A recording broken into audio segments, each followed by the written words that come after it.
Hey, what's going on, Apex fans? Welcome along to week number 4 of the GLL Masters Summers, the final week of league play, and the wonderful, beautiful man with more hair than me that he's already pointed out before the show got underway. Axel Toss is alongside me to call the action. Alex, you had the pleasure and the privilege of casting last week's EMEA region. How are you feeling about this week, my friend?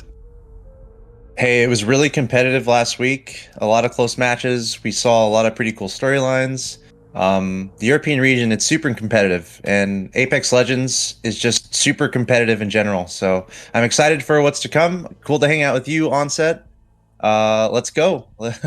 I hope you stay saying that by the end of the show, because you're going to be here with me for a few hours. So hopefully I can keep that up and keep that, that thought. Hey, dude, we got kind of the British American synergy going on, you know? Exactly. We're bringing the two sides of the world together. That's what we're doing. But the EMEA region, of course, is what we're here for today. And like you mentioned, such a competitive region. And we've seen that with some of the results between the Alpha and the Bravo division, and how things are going to pan out as we get into our final week. You can see the tournament schedule play here, and you can see we've already got 3 weeks done. Week number 4, League Day 4 is where we are right now. And then next week, of course, is the last chance day, which is where the 20 teams who are involved in that have their last chance to get to those grand finals that you can see at the bottom of your screen. 2 days of action to come for the EMEA region in our grand final. So it's kind of getting to the the business end of action now, Alex. And if you were making a few mistakes in week 1 and 2, you can't afford to do that now. Yeah, this is it. I mean, it's a lot of matches. I love the format. 24 matches in total, so no one can make the excuse, oh, there's not enough matches. We couldn't really see who's the best. I mean, this is a great indicator for who's going to do well here. So 10 teams qualifying to the grand finals today, 10 teams getting eliminated. This is the last week. There's no more practice. This is it. I mean, this is the time to pop off too for some of these players. I think you make a really good point there, and we'll bring up another beautiful graphic for you to look at now, which is, of course, the prize pool and the points distribution. Before I get into that point, let's talk about the points. As you can see, $100,000 on the line for these teams and these players, split across the 2 regions. You can see the point system there on the right-hand side. I'm sure you're used to it now if you've been following competitive Apex for a while. 12 points for first place, and that goes down all the way to the unlucky people who, unfortunately, will fall in 16th to 20th place, where you get nil points, but 1 point per kill. Double points in the Alpha division. But speaking of divisions, we've been having promotion, we've been having relegation. But like you mentioned, Alex, things have started to change now. This is the last week of league play. We won't have any promotion or relegation. Now it's just a case of the top 10 qualifying for that finals. Yeah, it's a huge day and a ton of money. And honestly, if you consider the length of the league, it's a lot of money in a pretty short amount of time that's being given out to these players. So really good opportunity for everyone involved. Whoever wins is going to be really happy, but at the same time, a lot of players are getting paid, so it's kind of cool.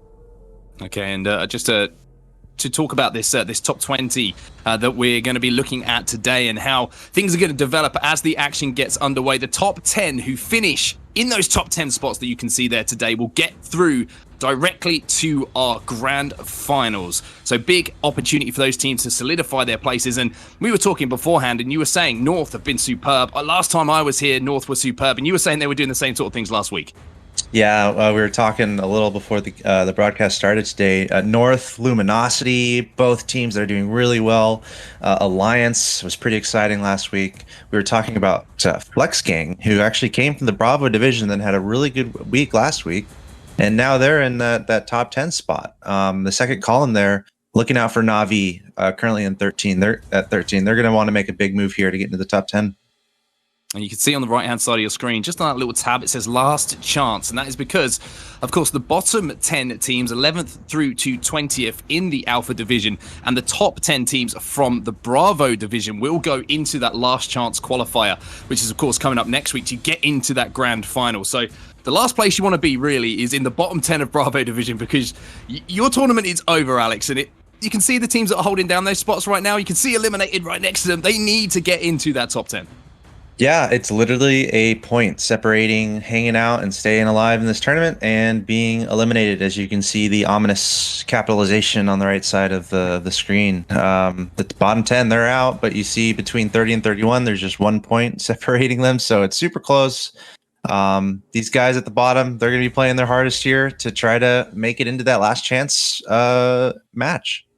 Yeah, and BDS Esports is one that I'm certainly keeping my eye on because, you know, it's a pretty stacked roster there. And then you've obviously got the likes of Elite Gaming, RSA, one of our teams from South Africa who wanted to represent. You've got Fenerbahce Esports, one of our EMEA teams who are looking to represent. And as I say, there couldn't be more on the line in our final week of league action here because this is the first time that we actually get rid of some teams. As you can see, eliminated is the one thing they didn't want to see. Previously, it was relegation. You were going to be coming back and playing some more games.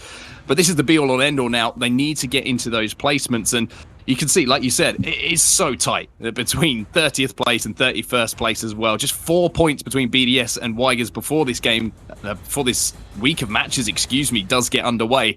And that comes down to 1 or 2 placement points, 1 or 2 plays that happen across today. Yep.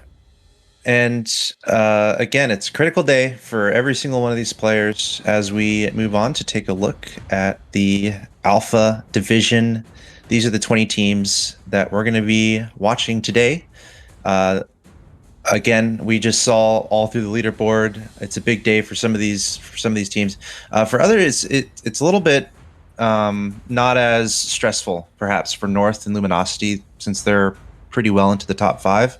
But they're still going to be trying to play the best that they can. Again, Navi, I mentioned before, really important day for them to do well.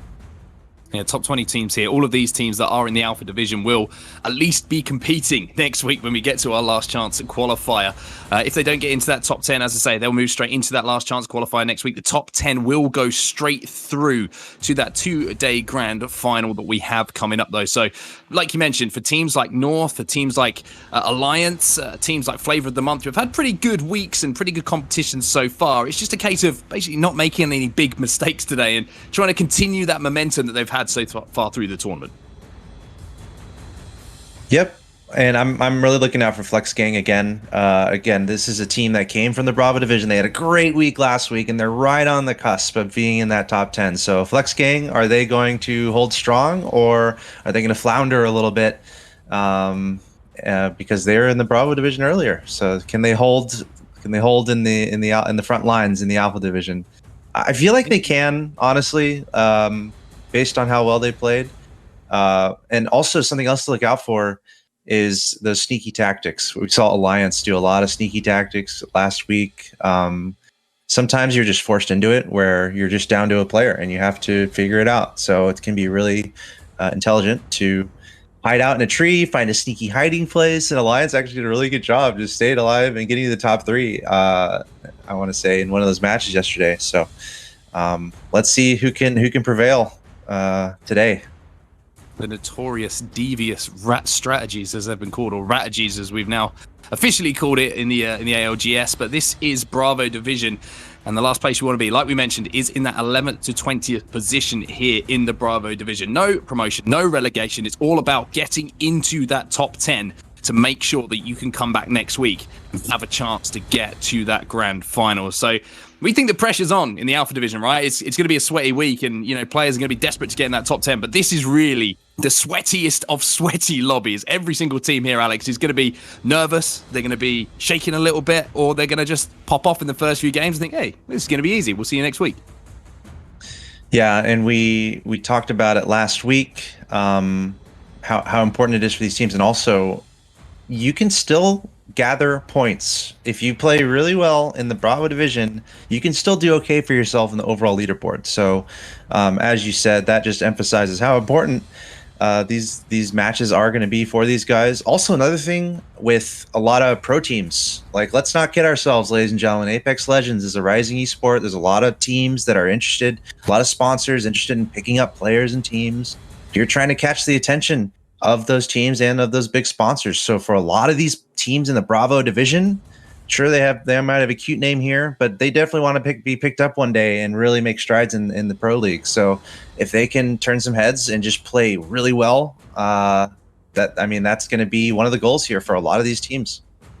Completely agree with you, and I'm just looking through here, and I almost forgot that Ad Hoc Gaming had unfortunately managed to get relegated last week in the EMEA division. That's a real surprise to me. Obviously, they had a little bit of a team change. They're playing with the same lineup here with Zipeth on their lineup for the GLL Masters Summer, but it was such a talented squad. We saw the overall standings, and they were right up there as far as points are concerned. So what went wrong for them last week? Was it just one of those weeks where things just, whatever they did, it just didn't go right for them? It's intriguing because they're decent standing on the overall leaderboard. So there's a part of it's where like maybe they're just not as concerned. Lawler was talking about teams dropped in the Bravo division, but again, still getting good points because you can just play a lot better and then get yourself in the top 3 of the lobby more consistently. So I'm not going to say ad hoc got themselves in the Bravo division, like, all right, look guys, let's just chill and we'll do better in Bravo. But maybe they had thoughts of that as they were not playing as well. And now they're going to be like, okay, now it's time to just keep getting points. So it's not the end of the road for ad hoc. They can still do really well in that Bravo division. But I expect them to really try to play a lot better today. Yeah, I expect them to mop. I think it's as simple as that. I can see them having some big games in the Bravo division, set themselves up, of course, for that grand finals. But they're gonna be back there next week potentially, unless if they have another shaky week and things don't go their way. You never know when you drop in to the Bravo division. Maybe your preferred landing spot is going to be contested. You can have a few games where you lose that initial battle. You get a little bit unfortunate with the loot that falls your way, and before you know it, it can get a little bit scary because, as I mentioned previously, there's some really big names in that Bravo division that kind of surprise me that they're down there at the moment. And it might just be a case of one-off week. And even though there are points available, like you're saying, to have some big games, you might be a more established team. A couple of shaky games, and all of a sudden you're thinking, oh, okay, this is a little bit tougher than I thought it was. Yeah, and it's definitely possible in Apex Legends. 2 of the bigger factors are where is the zone? And you can find yourself just in unfortunate positions depending on where you drop and where you have to go for the zone, having to make awkward rotations and just finding yourself in honestly unlucky positions. So that can happen and that can lead to a not so great day. And obviously another is gun spawns and what guns you're finding and what guns you prefer. So there's a few factors there that could go a little wrong that could turn it into a bad day. So I guess a lot of the best players can really mitigate that and try to limit those quote unquote RNG factors that you're not as certain about. I'm certainly looking forward to watching North play again this week. I feel like they're a team that's just on the up and up at the moment. They found that kind of consistency, which is, it's the secret ingredient in Battle Royales, right? Isn't it? If you can find consistency across games, whether that's having a game where you have big kills to get those points on the board, or if it's a game where you find a way into a decent placement to get those kills on the board, they seem to be in that kind of mold at the moment. And I would say the same with Nasky, Strafe, and Dell. They for me, are the 2 teams that really have stood out so far. But Alliance are a team that maybe slightly underperforming from some of the high expectations that we have of them. One of the most talked about teams in the EMEA region. And they're not doing badly by any stretch of the imagination. But they're one of those teams who I'm always expecting to see winning games, to see putting up big frag games and loads of points on the board as far as KP is concerned. So certainly going to be keeping my eye on them today. Is anyone else that you've got your eye on in this Alpha division that is going to pop off? Luminosity for sure. And then I mentioned before Navi. They had a decent week last week, kind of a slow start, but then I think they picked up. But they're right on the edge of that top 10 and qualifying for the grand finals. So I'm really looking out for Navi as well to have a good day. We're certainly going to be keeping our eyes on the top 10. If you're just joining the broadcast, I'm going to tell you one more time because I want to keep you up to date with everything. The top 10 from today will go straight into our grand final. So when we get down to that game 6 and there's a couple of teams who are close on points around that sort of 8th to 12th place, I don't know what's worse, right? What do you think is actually worse? Is it not directly qualifying for the grand finals and missing out by a point or so? Or is it being in the Bravo division and having to come back next week and fight your way through? And what do you think? Is that kind of that parallel? I think just missing out being involved.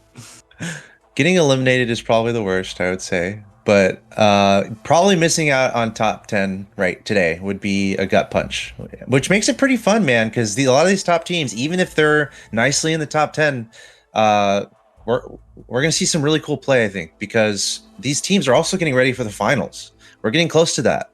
So it's a season long, and now these players have all had a lot of time to play with each other in all these competitive matches. And now as we get closer to the finals, it's going to get more and more intense. So I think this is like a primer for that. I think you raise a really good point there, which is how this system has given consistent tournament play to these players, right? They've got adjusted to their lineups. They've got adjusted to the big meta shift that we saw with the most recent patch, where we had 700 revenants running around causing absolute havoc for a few weeks, and nobody knew what was going to happen. We all thought it was the revenant apocalypse, but things have calmed down a little bit, right? And we're seeing a lot more Watson play again. We're seeing the kind of classic comps that we saw pre-patch, essentially. Do you expect that to stay the same this week, or do you think we're going to see some curveballs still being thrown in there? Yeah, a couple things would be how quickly we're seeing teams rotate. Pretty much as soon as that first zone is revealed, we're seeing teams really quickly try to get into position. So I think a lot more of those static champions are going to be utilized. You mentioned Watson, Caustic, Gibraltar, more kind of setting up, trying to get quickly into a good position and then setting up nicely. I mean, for me personally, I don't prefer that style as much, but it's just kind of the nature of it right now, right? Everyone kind of wanting to play safe and we had games last week where there was still like 19, 20 squads left, like over halfway into the game. So a lot more teams playing cautiously, which I think leads to more of those static champions. You get to those intense final circles as well. Yeah, those teams are still alive. Just a reminder to everyone as well. We're just waiting for one more player to get into our first lobby. So I don't know who it is, but I'll find out and I'll post it on Twitter, and you can all go and flame him. But the fact that we have the map split as well, which is of course between Kings Canyon and World's Edge, we've seen it in ALGS competitions for a little bit now. What are your thoughts on that? Because obviously, you know, World's Edge is a little bit more heavily rotation based, I would say, whereas Kings Canyon, we're seeing teams, because of the smallness of the map in comparison, playing a little bit more aggressive. Do you like that contrast between two play styles that a lot of teams are being forced to play? Yeah, I know a lot of people are critical of Kings Canyon because of the reasons you mentioned. Me personally, I mean, I like the diversity no matter what. I'd honestly like to see obviously a third map thrown into the rotation, which hopefully is not too far away, and I think a lot of people would agree with. But I'm probably 50-50 on it right now, honestly. I don't mind kind of those differences, and I'm looking forward to what is to come with a third arena. I've already mentioned like me personally, like I don't like the skyscrapers as much. A lot of the like floor-based architecture with lots of levels in a small area. There are pros to it, but just for me personally, I think it can really congest things. I'd much rather prefer other terrain than just buildings. So, but that's just me, man. I don't know. That's just, yeah, we all like different things, right? You can't hate people for liking different things. And you know me, I like being in that building and hiding in the corner because I'm not good at some of these plays. That's why I don't like it too, because you got people just hiding with the shotgun or something. That's what it is. That's what it is. But the thing I love about initially I was a little bit indifferent to it, I have to say, because of the fact that, you know, the Kings Canyon, in my opinion, isn't as competitive a map as World's Edge, but it has forced a lot of players and teams to think out of the box a little bit with, you know, the legends they're selecting. We're seeing teams play different comps for different maps, and we're seeing them play the maps in different styles. One classic one that I looked at when the meta did change is, of course, TSM. You know, we use them as the kind of the beacon, right, of success in Apex Legends, and they were a early rotation team, get into center zone, hold it down. That's how they played the game. But with that change to Kings Canyon, we saw them running Revenant, Crypto. We've seen them now running Gibraltar recently as well. We've also saw them yesterday actually running a Wraithless combo, which for me, not seeing how on the Wraith is something like, have I woken up in some sort of alternative reality? Is he now going to have loads of light ammo as well? You know, it's all those things that are coming into the fore, but having that diversity does force change. And those changes sometimes are positive things for teams because they find something that is effective for them that previously they wouldn't have even given a second thought. Yeah, it forces players to adjust and teams to adjust, and it makes it really fun for viewers seeing how teams approach it, and also obviously for the game developers themselves. I'm sure they're having a great time designing all these features on these tracks. Also, something I wanted to point out too that I am not as much of a fan of is a lot of the the narrow pathways that are created in some of these arenas. I feel like there should be a lot of ways to maneuver and get around, and I feel like there are a lot of spots where you're kind of forced into into these narrow channels. And that, you could just say, oh yeah, but the players have to deal with it, and it's true. But I probably just prefer a little bit more open, allowing players to be a little bit more creative in paths they take, rather than having very limited options. Okay, well, and I know we're just chilling right now because we're waiting to get into the game. By the way, I know we're turning into the lobby, everyone. We're turning into an Apex Legends podcast with Thonset and Axel Toss. Welcome everyone. But no, I think we're close to getting in the game. Well, hopefully so, right? We want to get into the game. We want to bring everyone at home the action. We want to get straight into week number 4 here. But do you know what I'm going to do? Because I love doing this, because I hate when people do it to me, Alex. I am going to ask you to pick out who is going to win the Alpha Division today based on absolutely nothing, because we haven't seen any gameplay today. Just pick a name. Pick a name out. I'll just do the easy one, and I'll say North. North. Okay. All right. That was the correct answer, probably. So, I mean, I feel like going somewhere a little bit different today. I've been kind of like...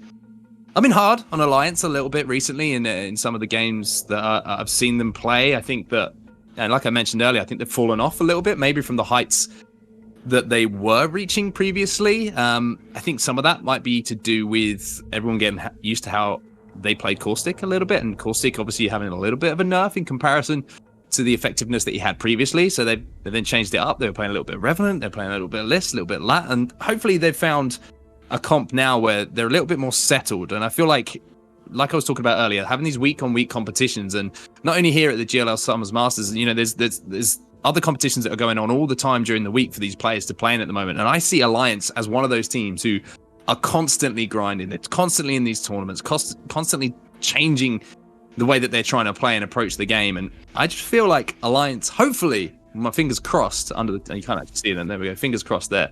They can have a big performance here and get into that. Make sure that they solidify their place in that top 10. But good news, everybody. Good news. Game number 1 is about to begin. I've got the biggest smile on my face because today is a good day, because I've got Alex alongside me.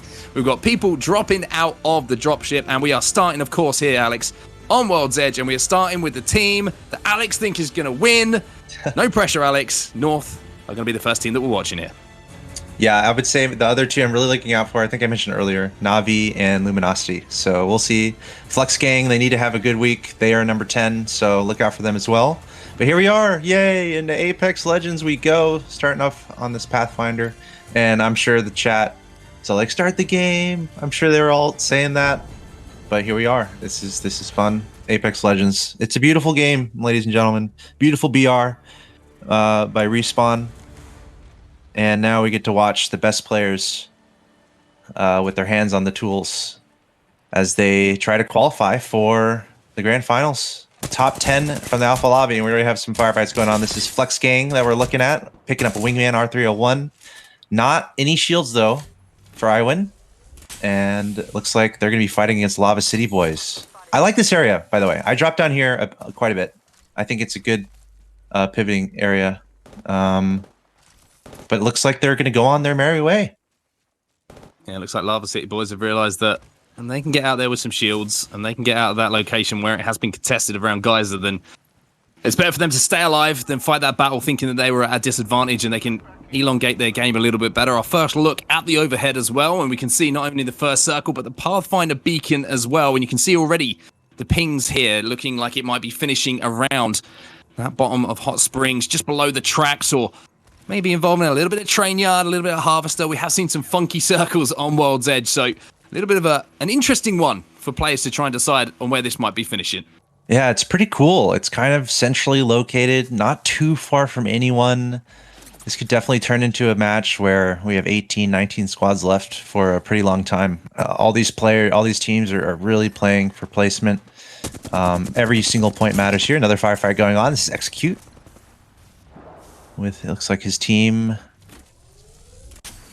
That's Outsiders they're going up against. And they've picked themselves gold armor already. We have Mistral here working on that Evo shield. And I'm wondering if we'll mostly see just that happen. We just saw just little pokes and then you kind of run off.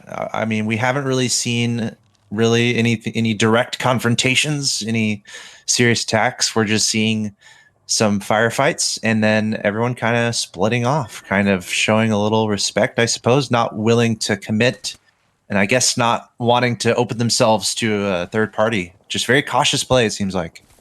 Yeah, everybody's still alive. You can see it here, a full complement of players. So even though there was some congestion, excuse me, as I put my teeth back in there and managed to get that word back out, nobody has dropped so far. But just as we say that, it's actually going to be one player being knocked early on here for Big PP Aura, which is a name that I absolutely love. I'm all for that. And they're going to be getting pressured pretty hard around this choke just to the west of the former Cap City fragment. And Cooler Esports are going to be holding down this choke here. Both these teams with a fair rotation still having to be made. And it looks like Cooler are just going to reposition here. Just take their time and try and get some shields back. Well, we're seeing Nasky, Strafe, and Gel, and they're not doing any of that at the moment as they pick up their first KP of the game. But they're going to have to be careful of that third party. As you can see, the charge rifle shots are coming in. But they should be pretty comfortable here to reset. Oh, man, the Mastiff from Max there. Just a beautiful thing for him. He's the kill leader. All 3 kills going to him. And yes, they're getting shot from afar. So they're going to loot pretty quickly, dance around. Looks like it's Exorcism. They're pushing. They're coming in here. They're identifying this fight is happening. We see Task kind of going wide. Are they going to push? Or there might be another team. Looks like a lot of see what happens here. Make that rotation at the moment, as you say. There's a lot of teams in the same sort of area, and these fights are going to slow down those rotations as well for all of these teams towards that next circle. That's why they're all being a little bit cautious. That's why nobody wants to get knocked here, and everyone's just taking their time to try and figure out a route and essentially be the third party to the battle. But when you're getting so many teams around these chokes, it means that someone, unfortunately, is going to have to fall. Just keep an eye on the kill feed as well. And Alliance, Vaif's picking up down onto one player as well with the Thermite, but looking across here at drill site, and you can see Execute. Ooh. And I just want to take a second here as those alternator shots do hit to just give some praise and some love to Execute Big Chunk Funk, because that is something that I never thought I'd say, but now I have. And it was beautiful to hear, and I'm sure very clippable on Twitch. And he's got himself some purple armor. But Execute, they're chilling in this building. They're not really pushing in any particular direction. They're just hanging out. Kind of playing it safe. Here's Luminosity. Uh-oh, they have a DC, is what it looks like. Or maybe a glitch. I'm not sure. Sanya can get back into the game as soon as possible. Hopefully he can reconnect. Otherwise, Luminosity have got a little bit of an uphill battle, but you can see Vaif's, again, managed to get that finish onto the play, and we have lost our first team now in this game as we move over to just outside of Thermal Station here. It's going to be Figvam.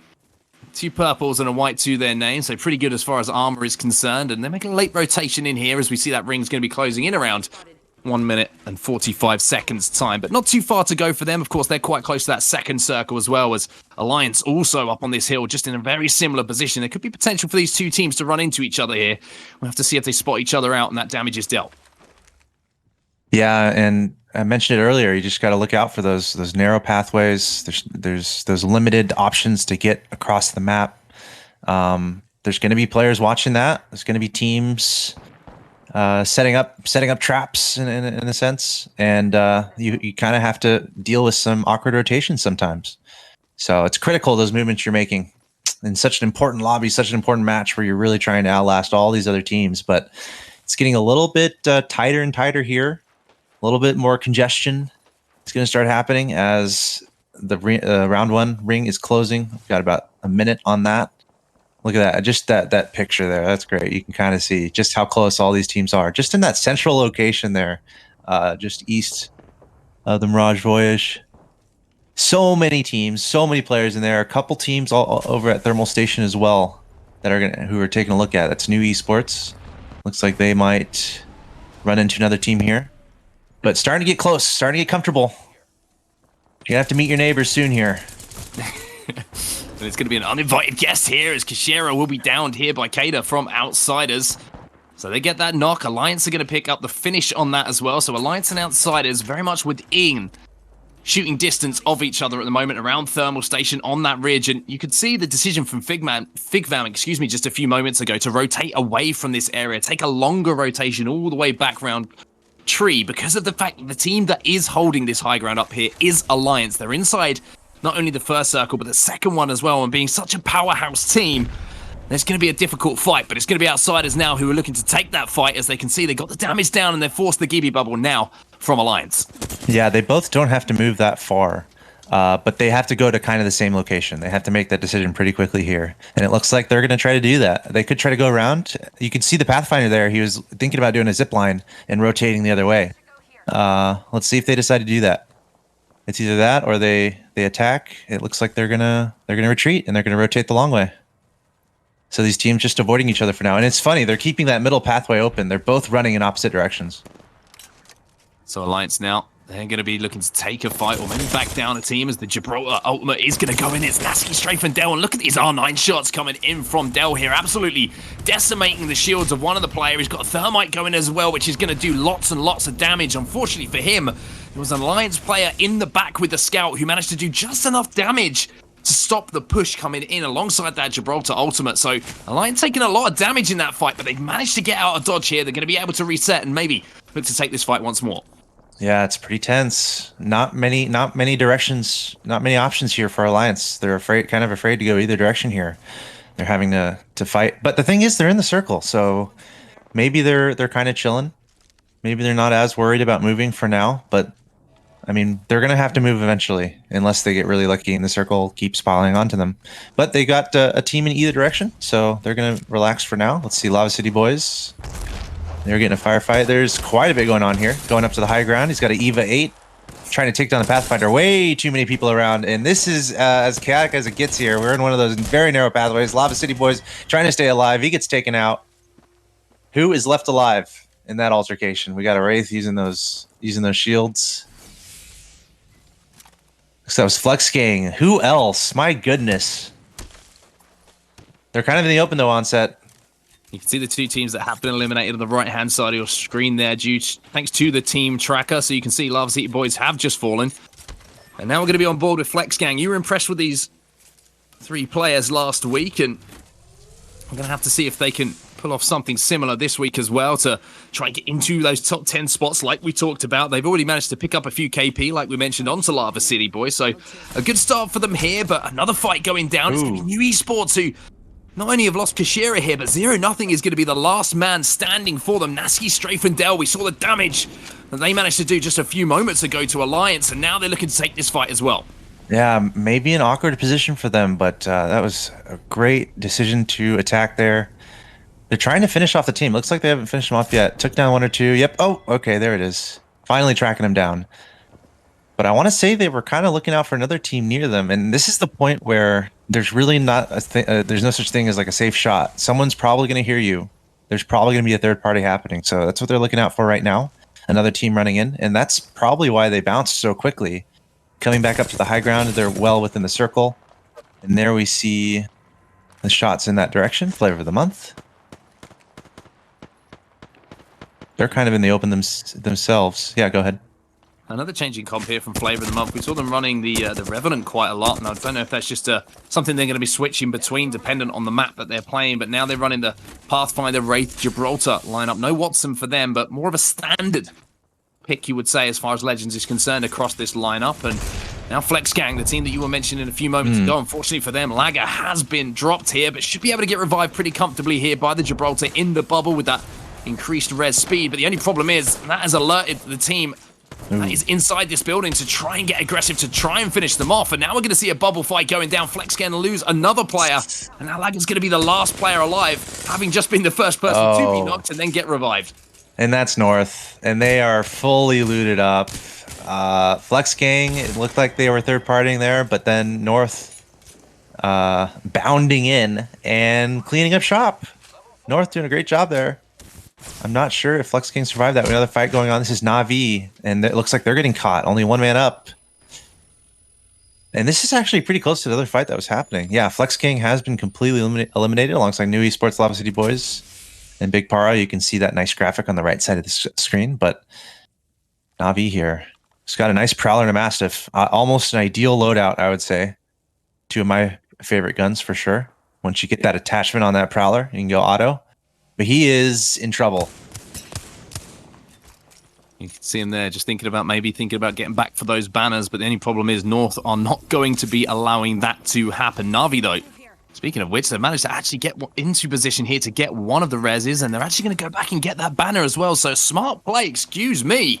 Giving 9imps not quite the credit that he deserved in that situation, managing to get back into a position to sneak past North as they pushed out that building. And even though it's going to be pretty difficult at this point to get a res off with that ring closing in 35 seconds or so, at least he's got some opportunities here as a two-man squad, not just a one-man rat army trying to get through this game. But North, again, you can see KP on the board for them already. 16 squads still remaining in this game, though.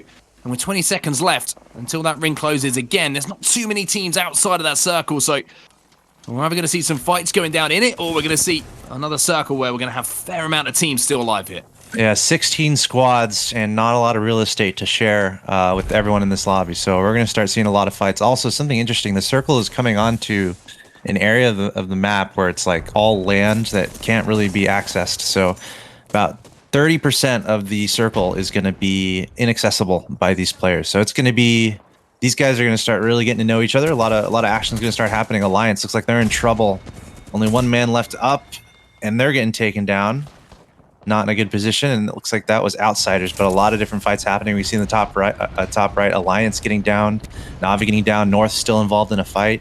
Outsiders left with 2 here and very low on health and shields. We got a Gibraltar ult going on. All these players trying to dodge that. It's very open space as well, so there's not too much cover. You have to go into the rocks to get that cover, but that's what all these teams are doing, and they're getting pressed from both sides. Ease.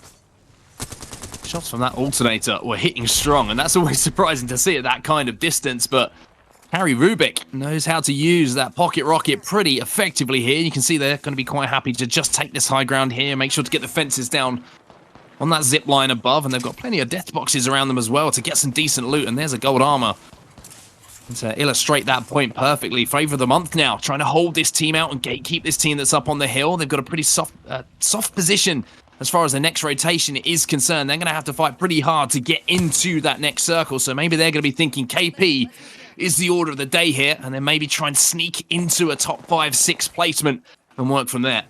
Yeah, North looks to be in complete control here. RPR showing off all his extra shields there, supplying teammates. Very good thing to do. Anyone newer to Apex Legends or trying to get a little bit better. Really being honest and distributing those resources amongst your team so you can have the best team possible. Everyone can have the best loadout possible. Like seeing that. North seems in complete control. They are ridiculously looted up. They're looking really good in this game right now, so we'll see what happens with them. It seems like it's their lobby to lose. We're looking at XQ here. They're looking in the they're looking east, it looks like, or excuse me, west, trying to spot a team. They're gonna have to decide if they want to close that distance, if they're gonna want to make anything happen. But 13 squads left. And look at all those Pathfinder zip lines. That's pretty funny. Certainly turned it into a little bit of a jungle gym here, World's Edge, and no surprise to see when you've got so many Pathfinders with that ability, of course, to whip those zip lines down and grapple all around the place. And Exorcism here having to hug the wall and try and get into a position. It's Taskmaster now. He's going to be the last player alive for his team, so he's going to be trying to rotate in as late as possible just to see if some other teams can fight beforehand, and he can squeeze away a few extra placement points and maybe a few KP of some teams who are fighting as well. But Gambit Esports, they've been superb so far in the GLL Masters Summer, and once again in a pretty good position here. You can see they've got a building inside of that next circle as well. I think they're just about inside that next circle, I should say. But North look like they're the team who are going to be trying to pressure them here from the outside. And like you mentioned just a few moments ago, 2 fully loaded Evo shields on Tashin and Mande. And of course, North, the Wraith with gold as well. But that's a huge, massive shot coming in from Winnie. And that is going to absolutely annihilate RPR. You know his team's going to be nearby. A member of North does not go down lightly. And not able to engage, though. A Caustic in there, making things really annoying. And honestly, they're having trouble finding a way to rev their buddy here. He has to get to the low ground because there's a fence there. But there's a team coming through the portal here. And they are immediately regretting the decision to go through that portal. North turning around and taking them out. Nice repositioning here by RPR. Let's see if we can get him rezzed up. A lot of teams get engaged here in that bubble. This is getting extremely chaotic. 11 squads left, and it seems like they're all converging. Yeah, there's a very expensive place to live at the moment, and only a few teams can afford to be there, and North is trying to be one of those teams who can make it out. Tashin now getting caught in that caustic gas, and he's going to be taken down. Mandy now's desperately trying to pop a bubble to stay alive, and his teammate is using that knockdown shield to try to give him that time to get those meds off. But Team Purge, who have rotated early, like you can see here from the armor that they have on all three of those players, are just farming KP at the moment, or trying to desperately hard to do so as teams are rotating in towards them. But they're going to have to make their move as well in a few moments. The good thing for them is there's a lot of loot down outside, so they can swap those white armors for reds and golds and purples and all the colors of the rainbow as soon as they can get outside to do so. Oh man, North is in trouble now. There's no getting your teammates back. Mandy is going to have to...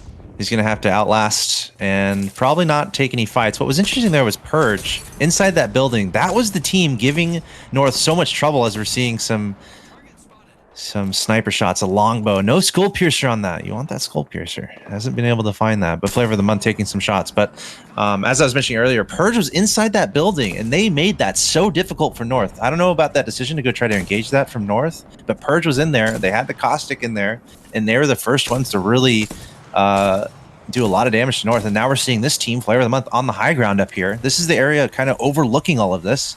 So of course they're going to be able to lay some suppressing fire. Meanwhile, you got some Wraiths making it easy to get from point A to point B. So very interesting play happening here as this area gets smaller and smaller. Another fight. Gambit.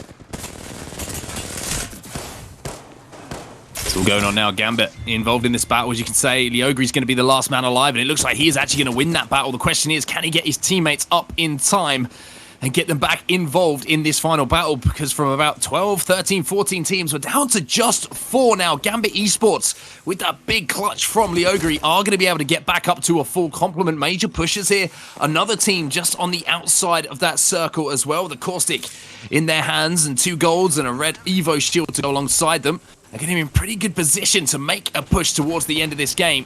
But they are going to have to move. They are going to have to be the team who makes one of those pushes. And interesting to see, I was going to say, I don't think he meant to pick up the L-Star there if there's a Peacekeeper available. So for Ranches now and the rest of his teammates, fantastic armor and loot to take this final battle. Yeah, be careful there. You don't want to be looting for too long, as we see Cooler coming over here, laying some suppressing fire. 4 squads left. And we just had a moment of complete chaos as all of these teams literally converged. And there's only 4 left. Gambit, I believe, is still alive. We got Cooler taking different positions in this circle. I think Purge might be still alive there inside. No, they got taken out. Cooler, Execute, Gambit, and Major Pushers. There's Execute. They're in a pretty nice position, finding themselves some high ground. But they're going to have to move with the circle, and they have to move in about 10 seconds. They're on the quick side of the circle, so as you say, 10 seconds to maybe try and pick up a few kill points or do as much damage as they can, because they're going to have the toughest of the rotations in here. And you can see the Wraith port is going out. There's going to be some damage putting down, and Caller Esports are in all sorts of trouble. They're going to be the first team to drop in this final battle. Major pushes now. You can see the Caustic Ultimate going out again from them, and they're trying to do as much damage as they can. You can see the damage being done as well, as Mauan now is going to desperately push in as well, and they're going to manage to wipe Gambit off the face of World's Edge. Final battle now going down between the 2 teams. It's Major Pushers who are trying to be the aggressors here, and on the other hand, it's Execute, and some big, massive shots there from Koze are going to make this an interesting fight, but it isn't good enough because Major Pushers will hit the big shots that count, and they will take your game number 1 here on week number 4. Major Pushers with a big game, a big performance in game number 1. Yeah, it seemed like they were very nicely looted up for a few minutes there. But they were able to find themselves in a pretty good position, kind of taking third parties and not becoming the ingredients of a delicious sandwich. That's kind of what was happening to some of those teams there, just getting caught in between other teams. And you just have to put yourself in the best position to kind of avoid those fights, and that's exactly what we saw Major Pushers doing. And then some great shots in the end. We saw some crazy caustic tactics happening at the end there. Just a ton of damage being output to everyone, really. Yeah, Major Pushers in the best position, in my opinion, to win that game. They had, you know, the advantage of essentially just watching the rest of the field have to move into that position. They were on the slow side of circle. They were closest to it, which meant that everyone else was kind of, as you say, doing that damage, and they just had to pick that time to push. And we always talk about how important it is to be the third party in that final game. And in that final moment, they were the third party. And not only that, they hit the shots to get that win as well. But A little bit surprising to see some of those teams in our top 4 there in that final circle. We talked about the likes of Alliance, North, etc. They got some KP on the board, but maybe not the biggest of games in our first game here from some of our biggest names that we have in the tournament. Yeah, maybe North was a little overconfident. The circle went to a really unique position on this track, and North was kind of the first team to jump into the mix of it, and then they encountered a Caustic locked up in these buildings. But we can see them here doing a decent job, but eventually they got caught out by the team that was locking it down. Flavor of the month in a firefight here against Gambit. Gambit was able to survive there. I think they were one of our top 3 or 4 teams, but Major Pushers, they were the story, staying alive. They had this Caustic here. Malo and Rill just doing a great job with his ultimate, and a ton of shotgun shots everywhere, leading to Major Pushers becoming your champion of match number 1. So I would say overall, a lot of our better teams in the standings honestly didn't do as well in that game. So we've got parity here. We've got different teams stepping up. Flex Gang knocked out relatively early. So it's a mixed bag of results so far. Yeah, I'm interested to see how the point standings are after that first game, because we always, look at placements, but then we've got KP as well. So we'll come back in just a few moments, and we'll find out how that table does look after game number 1. But for now, we're going to go for a quick break. We'll see you in just a few.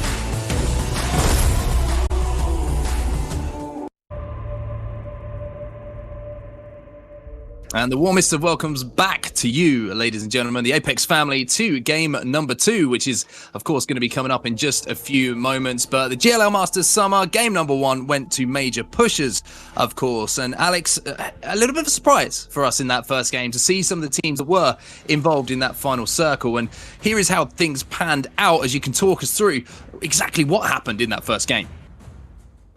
Yeah, it was very chaotic to the very end. It's a very dramatic day.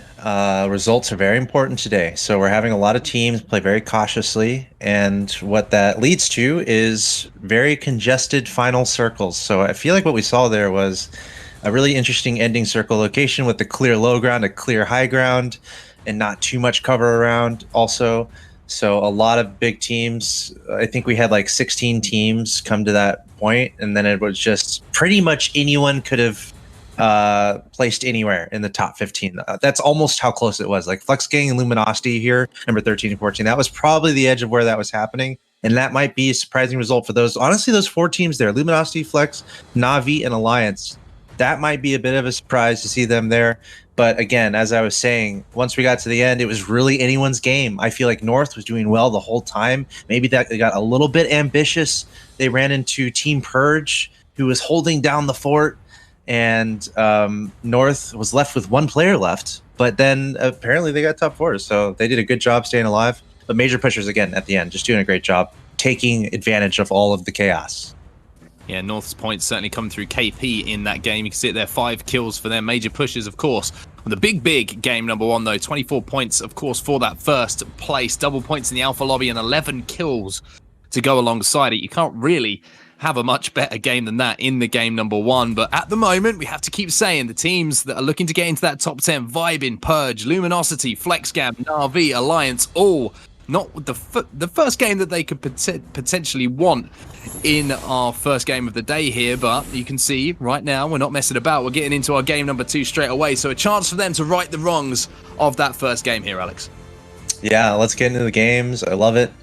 That's my favorite part of this format, is how many matches all these teams are playing. We're really going to find out who's the best of the bunch.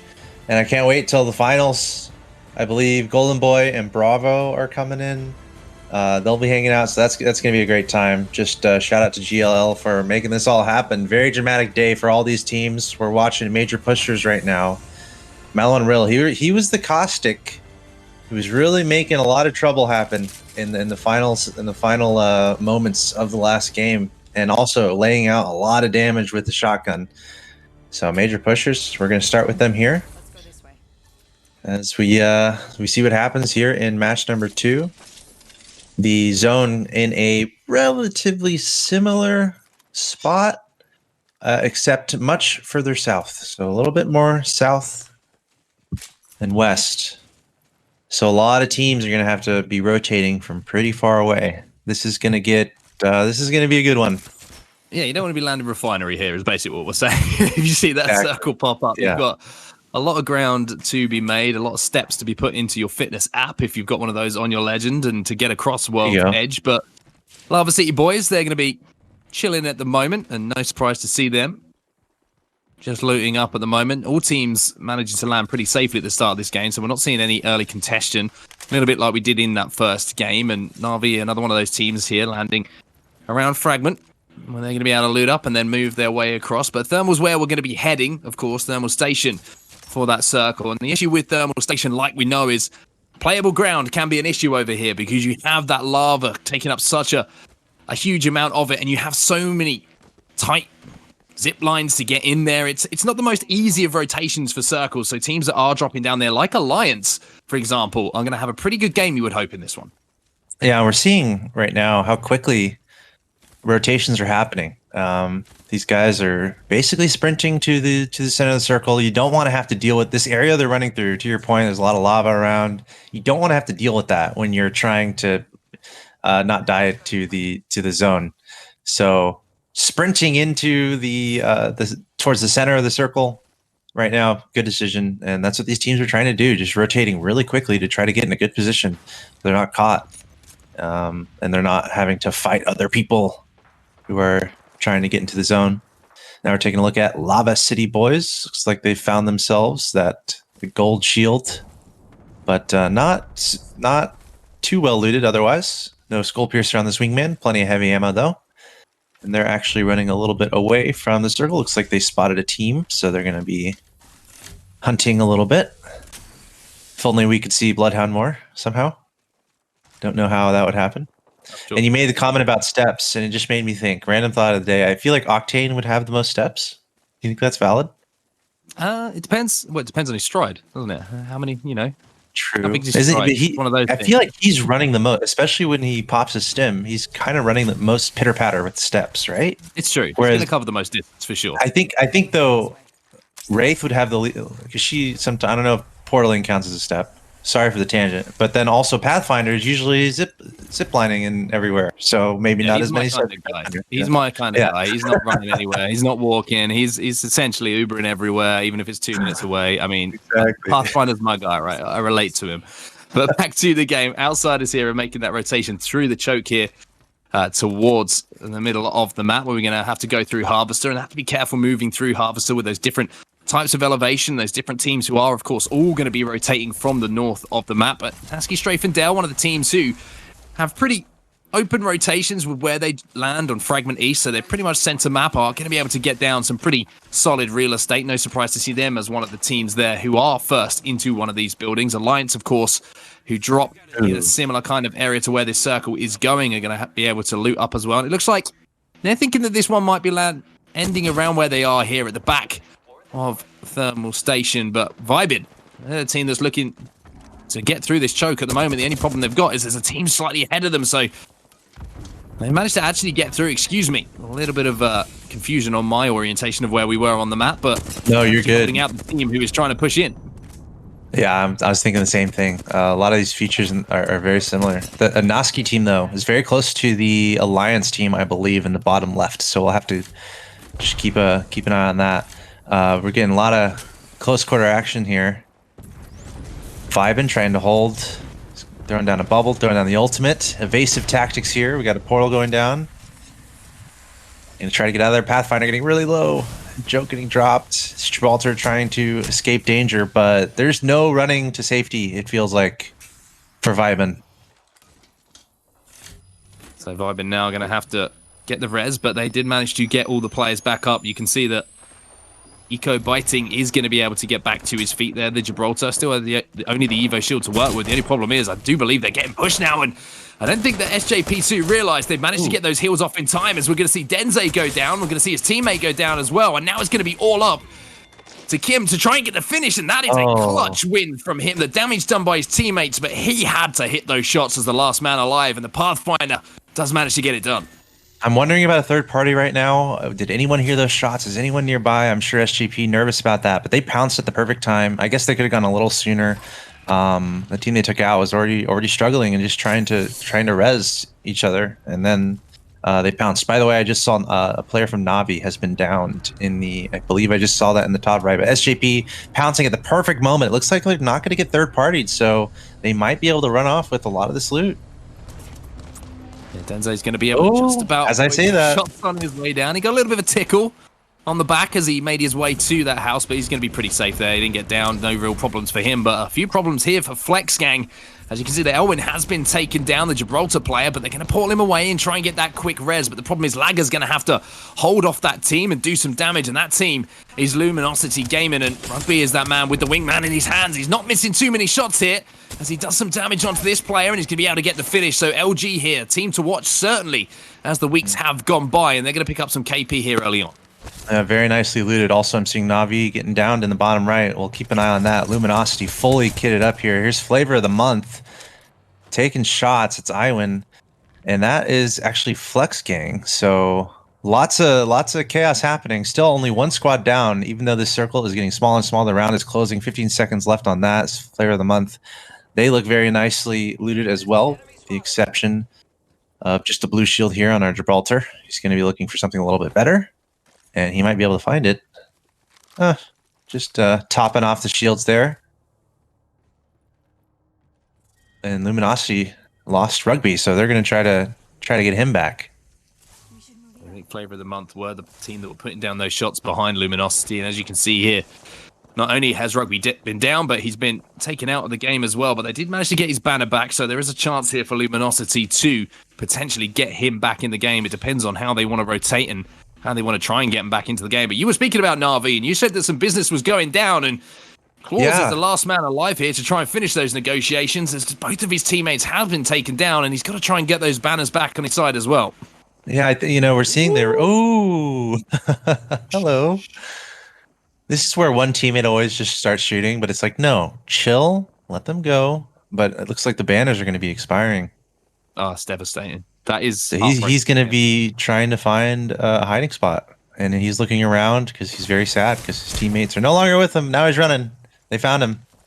Yeah, it's difficult. Can he get away? It's difficult for Claus. He's in a sticky situation. He's been spotted. His teammates' banners disappeared in front of his face. He watched another team go in front of him to get a better position that he's going to have to say goodbye to. Difficult times for him. And Flavor of the Month are trying to make it even more difficult here as Pierre has that longbow once again in his hand, just trying to break his shield. Oh, this is just bad news, isn't it? If you're a Na'Vi fan. Yeah, and Taylor's pushing right now. Taylor's pushing towards... There it is. Taylor's pushing. Let's see if he can find him. There's not many places to run over here. They hear each other.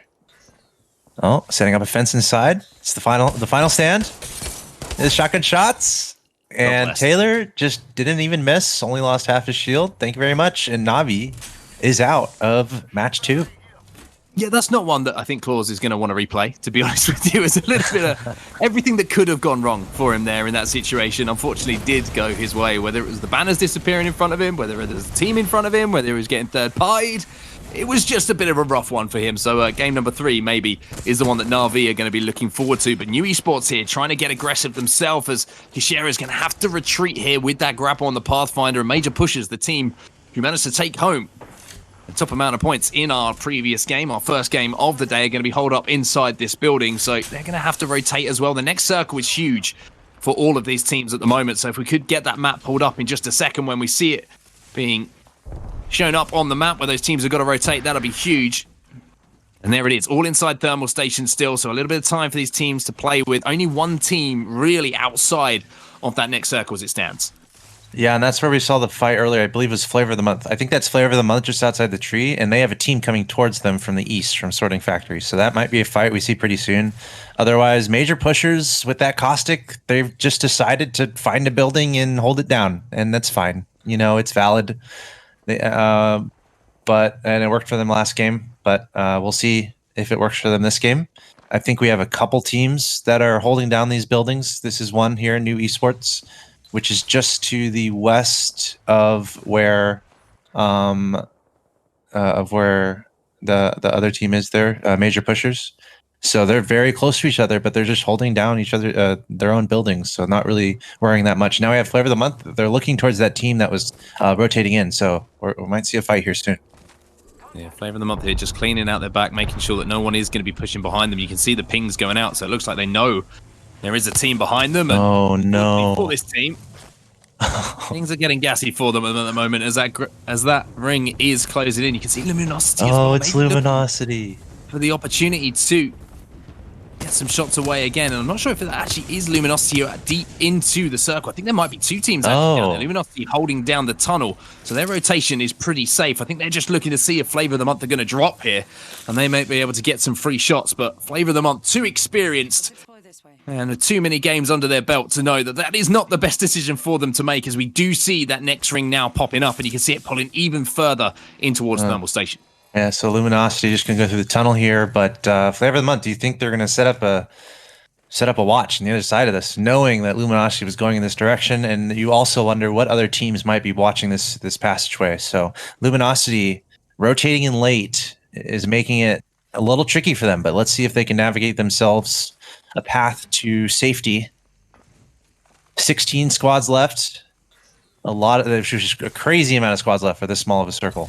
And a lot of teams are just holding down buildings right now, with Luminosity rotating in, as well as Flavor of the Month.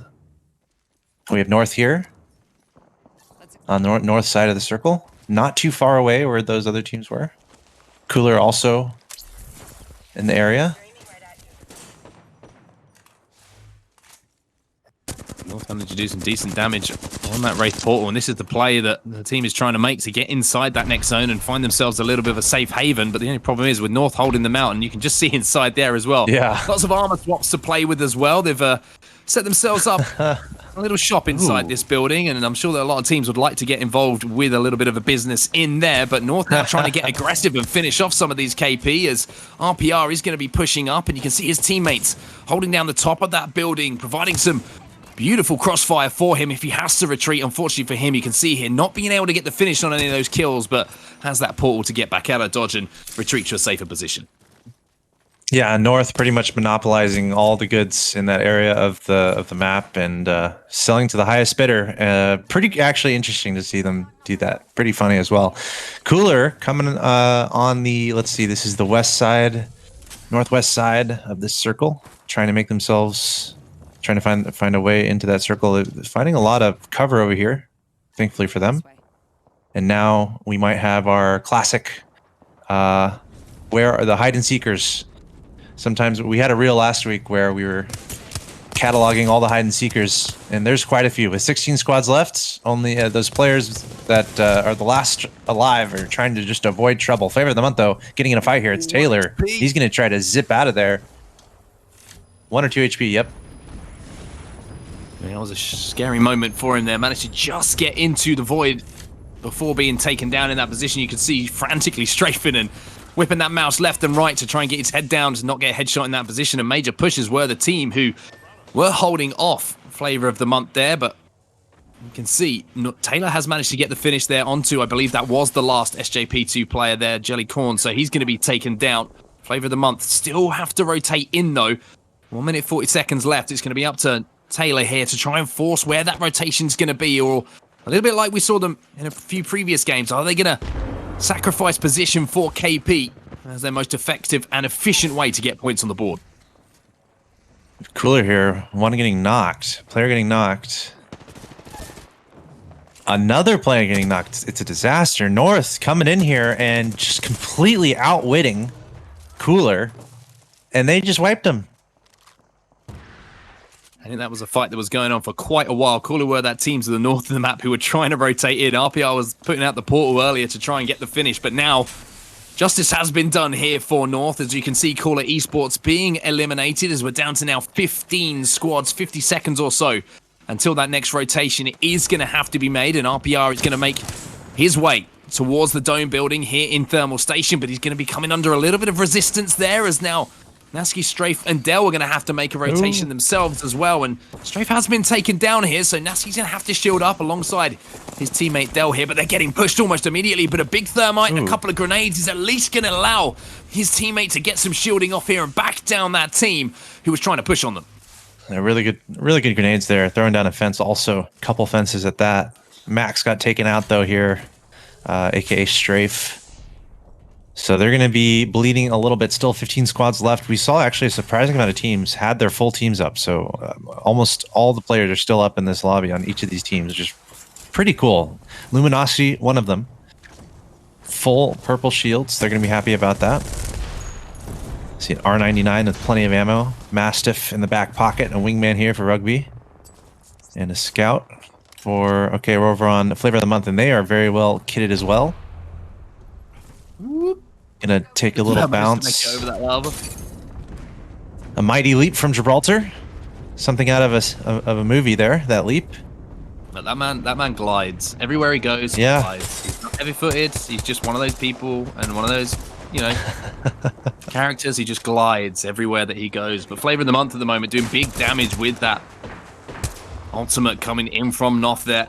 Trying to put some more damage down. You can see the kill feed really starting to light up. Yeah. There's a lack of space for these teams to be moving, and now you see, as you say, Purge being taken out, Alliance getting involved as well, and now you see Luminosity Gaming getting nice and aggressive here as the push is going to be coming in, and that is clean as you like. One player was downed, which is Zanya, but he should be in a position to hopefully get back up, but no, Flavor of the Month getting aggressive again with the portal and looking for those KP. Yeah, third party, Flavor of the Month, pouncing at the perfect moment here. Can they take advantage? Uh-oh, one getting knocked. Got to be careful about that. It must only be a player left from Luminosity, but he is putting up a serious fight, maybe able to get his teammate up. Very chaotic indeed. Flavor of the Month feels like they still should have a slight advantage, but another getting knocked, and now it's only Taylor who's up, and he's finding himself not in the action. I'm trying to listen. I think I might have heard even more shots. And you got Outsiders involved in this fight as well. So 3 teams, I think one's kind of overlooking it, and that is Outsiders just trying to get that last piece of damage away to get that KP. But they're actually a little bit closer than I thought, excuse me. However, if they wanted to be far away, they'd be in a pretty good position to do so with this Kraber. If this shot hits, by the way, this is play of the day already. Please, pull the trigger, Kader. Unfortunately for him, that shot didn't quite line up for him, but Outsiders here trying to push in and finish off that fight as the R9 shots are going to come in here. From your Silta, should be able to get the finish on the Wraith, but a few whiffy shots there, but finally his teammate Kader is going to come in to finish that off, and that will be Luminosity eliminated. And 7 squads are still left. This is crazy, and the circle's about to come in, so we're about to go from 7 to 1 almost it's in moments here that might just happen. Alliance decently looted here. Wingman, Skull Piercer, thank you very much. Got some Arc Stars, throwing 1. Also got that full Evo shield. The Alliance playing it cautiously. And they're actually in the circle. Or no, they're going to have to move a little bit closer. This building over here. We have some shots going on. We can see Flavor of the Month in a little bit of a fight. Looks like SJP getting knocked. Here's Taylor. He's the last man up. He's still trying to make something happen. Over to Alliance now, taking some shots. We see that Caustic ultimate being deployed. These teams getting so close to each other. Down to 5 squads here. Hak is here for Alliance with the wingman in hand. He's got the DT on it as well, so he'll be able to do some damage through that caustic gas, but he's now going to have to be forced to queue out of this position. His teammates are going to come in and execute that player that he did the damage to. So Alliance, who had the drop over at Thermal Station, no surprise to see them involved in this final fight. You can see Outsiders also involved as well. The other team, the other side of this platform. So 3 squads remaining here. And again, it's coming down to who's going to be the first to blink in this gunfight and who is going to be that third party to come in and finish things off. We're about to find out. Outsiders, they're looking so good right now, though. 2 full Evo shields. Actually, Alliance also has 2 full Evo shields as well. So this could go any direction, and there is a third team somewhere, and it's flavor of the month. Only one player left. Taylor did a great job just lasting this long, but he's going to try to pull off a miracle and maybe get second place, but he's getting tracked down, turning around, trying to take a massive shot. He gets taken out. Alliance, they're going to pounce. They have to. Alliance versus Outsiders. This is the Wraith. He's going to be sprinting away. Needs to try to help out his team, though, but he's going to maybe try to get some shields up. Looks like they're going to keep their distance for now. It's Alliance here against Outsiders. See shield being used. Got that Kraber. Oh. Critical shot. Able to knock the shields. Does Outsiders have an advantage here with this Kraber? Or will Alliance be able to come through here? Question is, he needs to hit a shot, and he manages to hit the 152 as well, and that might signal the opportunity here for Outsiders to push. The only problem is they've got a Gibraltar ultimate coming down on them as well, but Kader gets nice and aggressive, but that doesn't matter. All down to Mistral now, and surely he's not going to be able to finish this one off. A 1v1 though, and he manages to do so. I said he couldn't do it, but he disagreed, and Outsiders will win the 1v1 clutch, and they will win your game number 2 here. What a finish that was in that game, and 0 shots missed in that final battle. Was I the only one holding my breath there? I had like just to exhale at the end. That was crazy. That was so close as it gets. That was just really good play all around for all the players involved. The fact that it probably came down to 1 or 2 shots at the end there. That Kraber, the Kraber clutch was a sight to behold, hitting the shots absolutely when he needed to. As we take another look here at just what unfolded in that match number 2. A lot of teams staying alive for a very long time, amounting to a pretty chaotic and pretty exciting final circle and final moments of this game. And this was the moment that no Na'Vi fans will want to watch again, unfortunately, as their last man got taken out in that battle. North, again, lots of KP for them in this game, playing particularly well once again as they managed to finally win that battle. The long-lasting battle against Cooler Esports, and Monday here at the end as well managed to pick up some excess KP. This was Luminosity winning the battle as well with that clutch last EVA 8 shot as well. So plenty of big team fights going down here and being won pretty clean. But I mean, the final battle, sometimes you can talk about how you play a situation. Sometimes it's just about having the best aim and hitting those big shots. Yeah, and Taylor here, flavor of the month. They were just in such an awkward spot with so many teams around them. Taylor did a good job just getting in the top 3, and then it was all Alliance against Outsiders, back and forth. The Kraber, getting a shot with the Kraber 1v2, just a great shot that instigated the fight, and then the classic fight on the top of the rock, just because that's where the final fight has to be, on top of a cinematic rock. Really exciting match, really close game, a ton of fun. It was almost like something like the Lion King, you know, that last exactly, dude. Exactly. I think we'll call that Pride. That is officially now known, by the way. I've never named a spot on Apex Legends, but that little hill is now Pride Rock. So there we go. That's what it's officially known as. But yeah, I think it was a headshot wingman as well to win that game, which also must be incredibly satisfying to hit. But congratulations there to Outsiders on the win in game number 2. It's time for us to go and refresh ourselves just for a few seconds before game number 3 gets underway. So we'll see in just a few.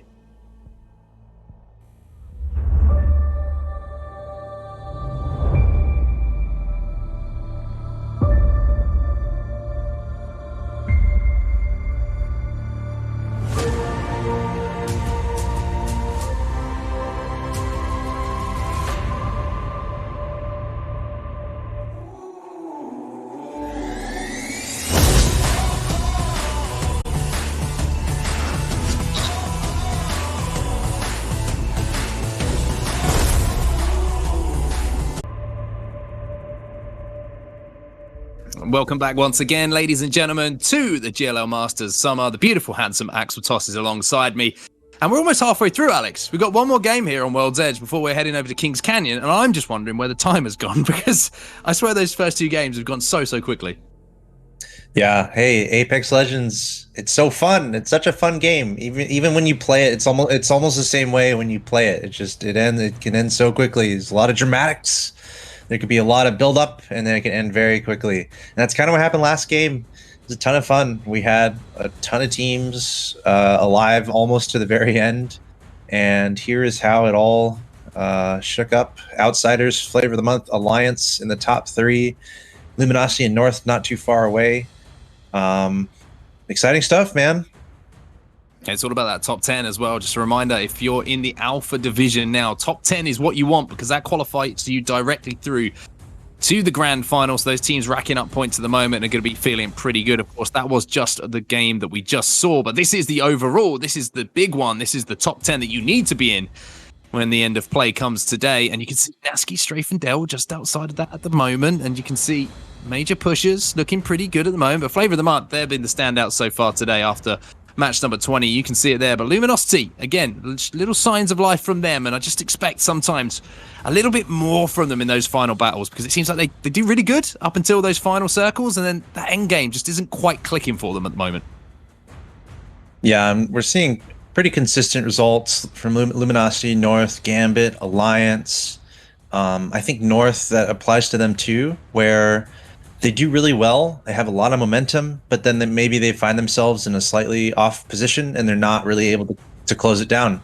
And that's a very important distinction when we're getting to the global finals and you need to be able to win. So I'd like to see some of these teams who we're used to seeing do very well be able to close it down, because 4th or 5th is fine, but once you get into it's $100,000 prize pool, once you're trying to get first place and all that entails, you're gonna want to close it out. So you gotta look out for these teams like North and Luminosity to do just that.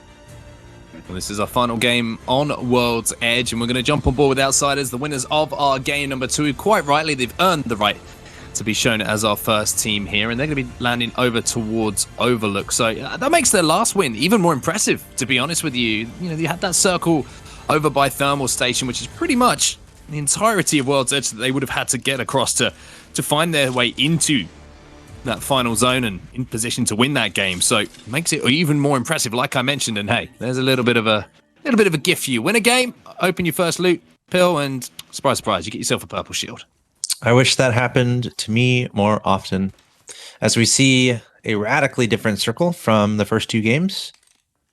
This time it's going to be in the Northeast, so there are a fair amount of teams already kind of in the picture, but we can see there's plenty of teams that are going to have to rotate quite a long way to get there. And again, something else we've seen is teams very quickly, once they loot very quickly and then just start making your way to that circle and start trying to get into a good position. We've also seen some other teams who have already been in the circle. They've basically picked a building to just lock down, starting their own economy by looting everything and dropping items there. But hold on, we got a fight going on here. And actually, in the kill feed there, we see LCB dropping a player from Navi. And Navi, they need to play well here, and they've already lost one. Yeah, Nanus is going to be taken down. I just wonder if there's anyone in position here to be able to get that revive, or if Lava City Boys are just going to wait and bait that and see if they can force those players in. But I just want to talk about this circle a little bit more, overlooking essentially the complete opposite side of the map. Refinery involved, survey camp involved, and epicenter. That high ground on the top of the mountains there, the top of the hillside to the north of epicenter, going to be so vital for these teams to lock down. And it's going to be a little bit of a different story here for Alliance. And this is why we talk about Apex Legends and game-to-game basis and how things have to change and how you have to adapt. Alliance, they had the circle last time. It all pulled to them and everything was cozy for them. Managed to get that top 3 position without having to work too hard. But now they're going to have to be forced to play a little bit differently. They're going to have to make that long rotation. Oh, there's a team just outside here who are trying to stop a rotation here from FlexGang as well. As Lagger's actually going to have his shield almost broken, but he does well to back that player up. Incredible grenade there, dealing a lot of damage. FlexGang might do okay here. They were caught off guard, but able to output a lot of damage. Looks like some support's going to come in here, and they're going to retreat a little bit, close the door, leaving someone out there. It's North. It's North that's out there, and RPR was on top of that rock, but then took some damage from the thermite, and now finding himself knocked. So North's going to have to keep a hold of things here. Pretty dangerous position there. They were. Tashin managed to do a pretty good job there just to hold off that push while the teammate managed to get RPR back into the game. So full complement of players here for all of the teams. FlexGang now pushing into that building, and Nasty, Strafe, and Dell have already managed to make their way from Fragment East all the way inside of Refinery here, and they're going to be taking this top half of the building. You can see to the west-hand side of the big building inside the station. So they're going to be pretty comfortable with setup. And again, it's just one of those advantages of landing mid-map and getting that opportunity to rotate early. Such a smaller distance to cover than the majority of the teams in this lobby. Not shy about taking some shots here, so it's pretty known that they're in that location, so they're just going to lock it down for now, and they're like, all right, come fight us if you want, but we're going to lock it down. Outsiders, it seems like they're not too far away. They're just in that little cylinder area, that little cylinder building just next to this where Exorcism is, and actually Exorcism is right above another team, so there's a lot of teams actually in this area, and they might be looking at each other. There's also some teams, ooh, this is a cool look, there are also some teams that are kind of looking that direction from afar. Let's go this way. You can see the split screen here between three of the teams. You've got Nasky strafing down the bottom right. We saw where they're set up inside this big building at the moment. You can see portals coming in as well, and every team is having to rotate down dangerously here from that high ground to the low ground. So for teams like Exorcism, there is a real opportunity here to pick up some early KP on those teams who are trying to make their way inside of the building and might be held out by some of those teams who are already here inside of the refinery. So you can see what they're trying to do, hitting some wingman shots. Unfortunately for them, not being able to get any knocks at the moment, and certainly not being able to get any finishes. And another team here in the refinery area. It's crazy. And you mentioned the high ground. That's what we're looking at right now. The high ground above Epicenter. That's going to be a critical location. But the thing is, a lot of these teams don't really have too much pressure to move around. They can kind of chill where they are, and they're all well within the circle. So it could be a situation where they're all just respecting each other until the circle gets really small. Or, as we're hearing shots in the distance, when does one team make a critical decision to third party another team, and then it just turns into all-out warfare? So we'll have to see which teams take a cooler approach as we see Cooler Esports advancing on a team on the high ground. This is that area above Epicenter, very critical location to control. Just 9 points away here of damage for that next level Evo shield. That purple to come in for Jules as well. So you can see one wingman shot will get that business done. Unfortunately for him, just narrowly misses that shot there on that player who was making his way downtown.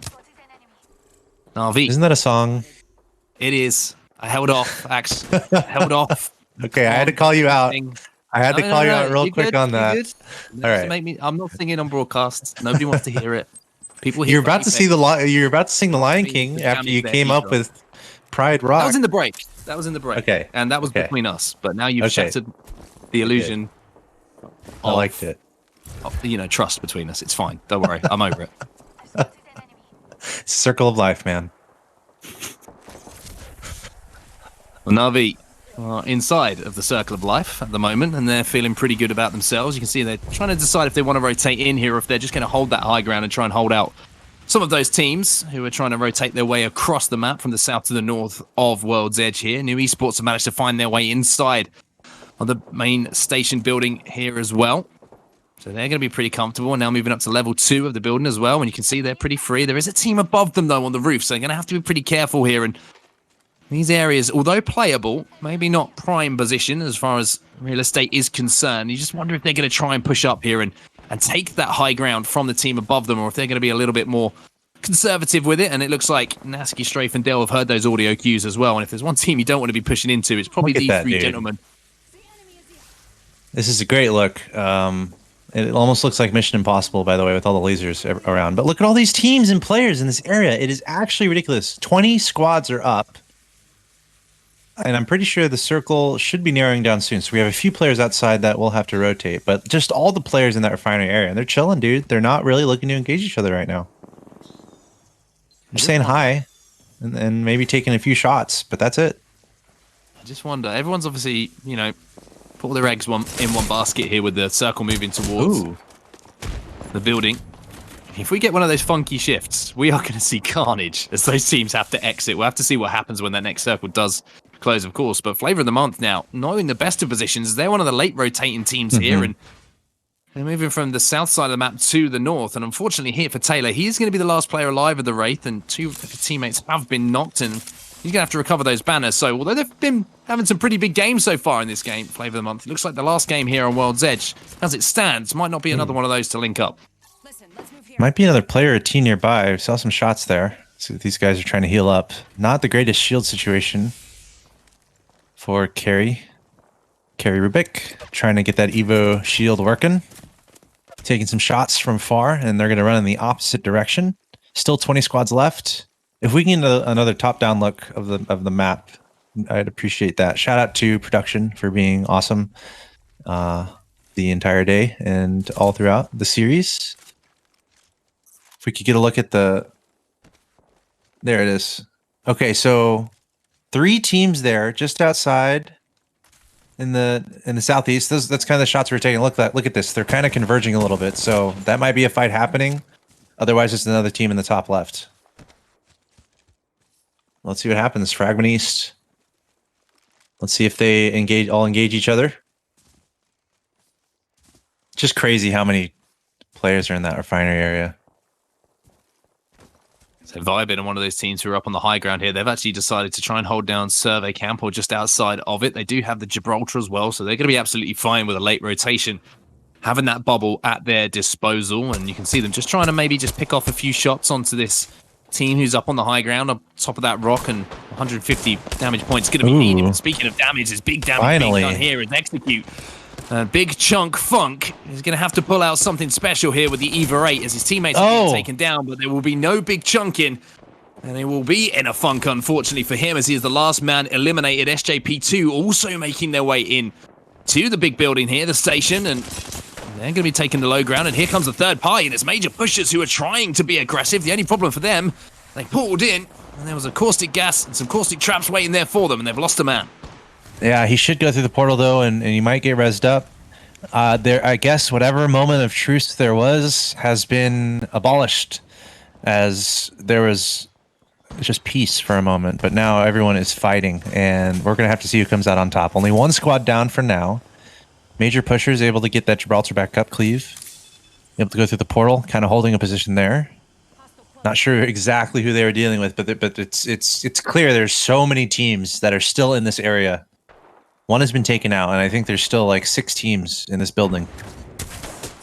Well, it's going to be Purge now, involved in a battle once more, and they're going to lose that again. Unfortunately, shots with coming across the map there with all these teams in such close proximity to each other. One player who's not in proximity to many players at the moment, unfortunately, is the flavor of the month, Last Man Alive, who is just ratting his way into positions. Alliance now lost a man. No surprise to see that, to be honest with you, with the long rotation that they've had to make. The only problem for them is losing the Gibby is going to make that late rotation even more difficult. Figvam now managing to squeeze their way inside this next circle. And if we could pull up that next map overhead, if possible, as we're going to see that ring close, that'll be huge. Refinery still involved. So it looks like a lot of teams have guessed right here, and they're going to be pretty comfortable inside that building, as a lot of other teams are going to have to move from the west to the east.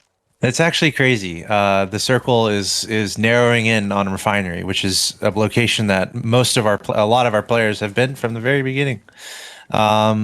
Still a lot of firefights happening during all of that. I think Navi was outputting some damage. We're down to 17 squads left. So I think one more fight at least happened in that Refinery area. Here we see the Mission Impossible lasers.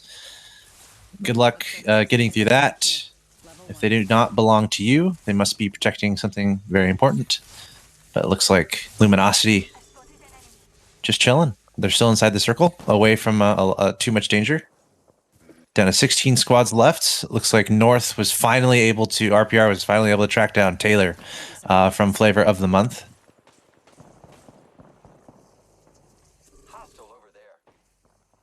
So a little bit of calm here before the inevitable storm. We've seen how many teams are inside the train station building over at where SJP2 find themselves as well.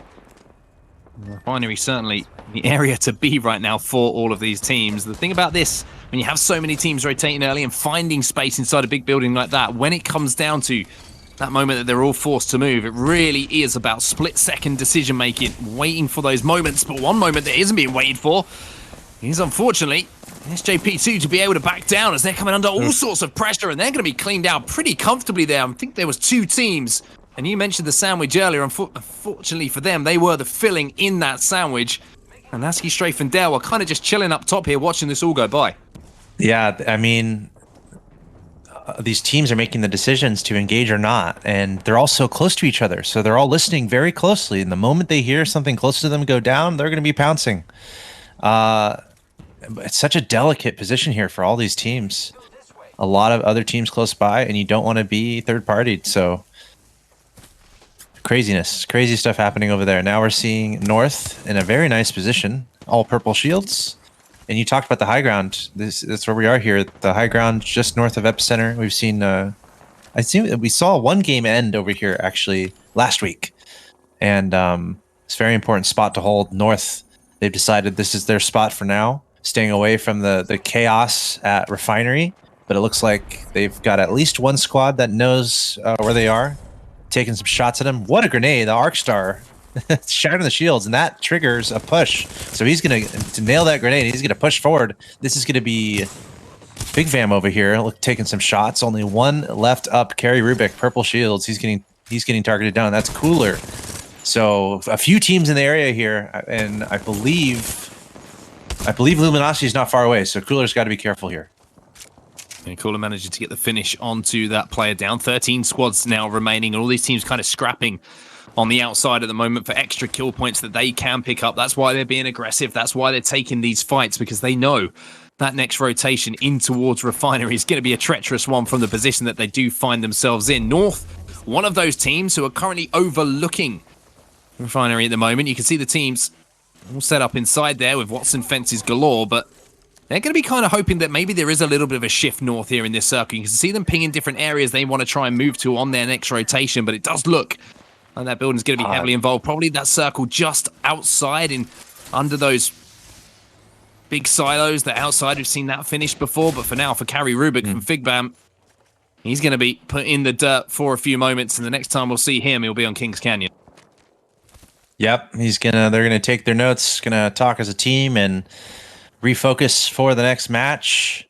And dude, I guess the Refinery is where the circle is going to go, because that's where players have been since the beginning, and the circle just keeps zoning in onto that Refinery area. It is crazy. I'm sure there are fences and stuff everywhere in that building. It's a booby trap around every corner in that place.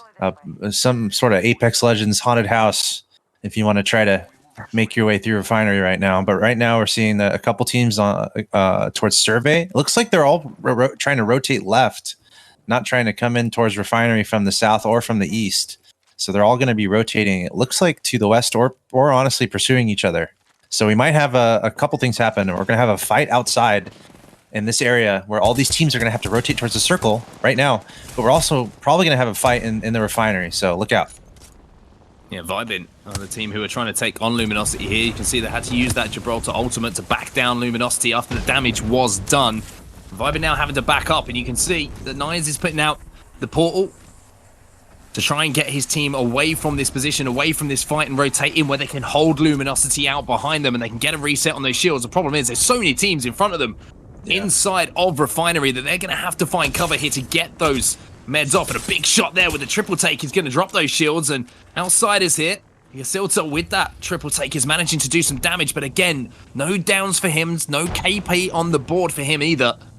And that means that, unfortunately for them, it's kind of just a case of wasting the inventory of the team that he is fighting. And Lava City boys have managed to get themselves a little bit of a position here, but unfortunately for them, it's not what you call a prime position because there's so many eyes on them at the moment. As Caller Esports now are going to be moving, and as I said, it's going to be that end circle just outside on the tracks here, it looks like, on these... I've completely forgotten what they're called. I'm going to call them refinery silos. That works. That works. That's what proper, man. That's proper. Sounds good to me.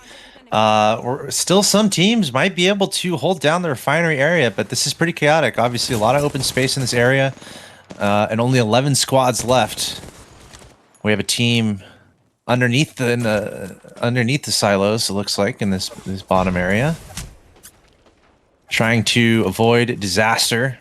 But at this point, there's really not a safe place to go, it seems like. There's going to be teams every which way you look, so it's about just finding a nice spot and staying there and hoping your team does the same, or you just push hard, and we'll see if that happens. Lava City boys right next to another team here, just staring at each other like something from Star Wars on the other side of this force field. Finally deciding to engage. LCB coming forward down to one. He gets knocked. Another team coming forward, a third party. That's Vibin actually getting knocked down. One player left there. He's just going to get out.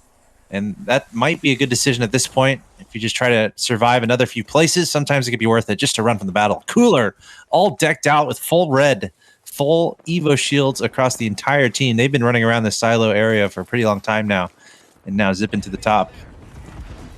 They're in a pretty nice spot. And when I see all red, I just think of Darth Maul's lightsaber, but the only thing scarier that I can think of at the moment is 3 full red Evo shields on the backs of Cooler Esports. Na'Vi, another team who are still involved in this battle, and they've managed to just get ahead of that team that was rotating in on them as well. The gold bag is going to mean that Claws can get back up to half health as well, but unfortunately for them, Cooler now are just shooting fish in a barrel on the top of Refinery Building. It should be nice KP going down for them. 7 squads now remaining as Na'Vi will be taken down. Finally, it was Outsiders who managed to pick up those KP themselves. The only issue here for Cooler is ammo. Just looking across, 60 bullets of light to work with. And now we're going to see Natsuki Strafe and Devil managing to get into a battle as well. And that last massive shot there onto Kada will mean that they will survive for just a moment. And as I say that, the curse of the commentator strikes as Gambit Esports come in to finish the job.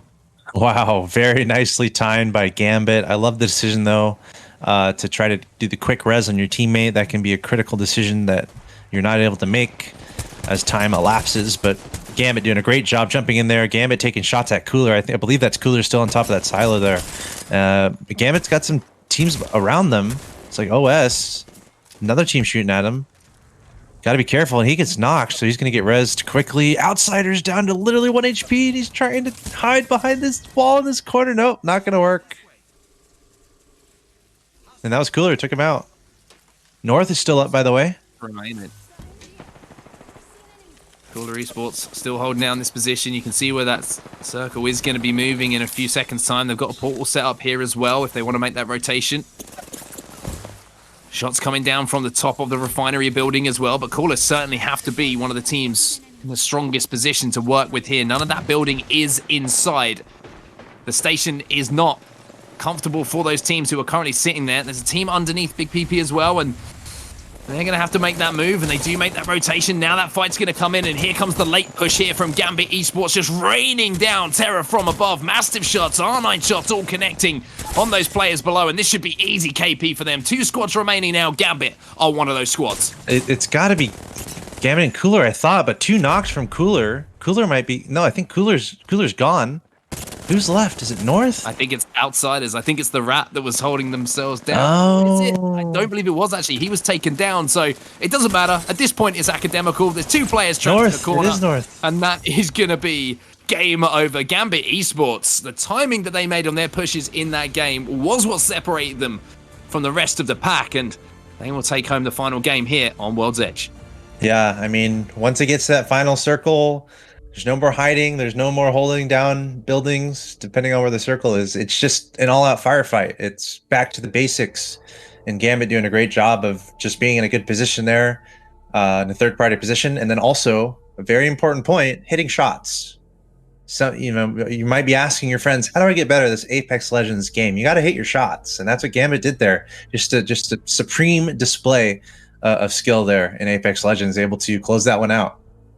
Yeah, they just always seem to be the third party in every single battle that we saw from Gambit. And you might be thinking, oh, is that a bit of fortune going on their way? No, that's positioning, that's timing, that's recognizing the advantages you have and pushing them when you did. It was very rare that we saw them actually get into a position where we thought, oh, they're in a little bit of a shaky spot here, or is someone going to third party them? No, they were always the third party themselves, and they were super effective in the way that they managed to time those pushes throughout the game. Yeah, it was a sight to behold, and such an intense circle throughout. Here we are looking through the highlights, and something I've kind of noticed is a recurring theme. Obviously, Gibraltar has been very effective. We can see how effective the Dome, his ultimate, has been throughout these games. We're almost always seeing a Gibraltar Dome going down. Pretty cool to see. Obviously, really good defense, and then mixing it with the Wraith as a quick evasive option has been something we've been seeing a lot of. But we're seeing Cooler here. They found a nice spot on the top of the silo. They've been having pretty good games, full evoed up. They ended up getting knocked out by Gambit, which we're about to see. Here is Gambit. They're shooting at Cooler there. They're trying to Pathfinder themselves, zipline themselves up to the top, but right there they had to drop down. So Gambit still had the high ground, and they're like, okay, thank you very much. I'm going to take a shot. I'm going to take another shot, and I'll do another shot, and another one. And it's just fish in a barrel here, literally, for Gambit. hitting almost every shot. And then North, it was just a formality. They were hiding in the corner. And Gambit, winners of match 3 of the day. Yeah, lots of KP picked up at the end of that game as well for Gambit. So we'll fully expect them to have a huge amount of points on the board as we will take a look at our scores, of course, when we get back. But yeah, super impressive stuff from them. And that is going to be the end of World's Edge for today. Of course, we've still got Kings Canyon, 3 maps coming up. Alex, are you thinking anything's going to change here? Or are we thinking that, Gambit going to roll with this momentum into Kings Canyon? I think things will change. Usually things do change. Apex Legends, it's very difficult to win every game. I think there's a lot of teams right now where this is a very important day and they're starting to feel the pressure and they know they need to have a really good game. So I think we'll start to see some teams that we haven't seen win do a little bit better. Okay, well, it's time for us to take another break while we get the lobby set up for our journey over to Kings Canyon. First 3 games have been a lot of fun. We've got 3 more to come your way. Don't go anywhere.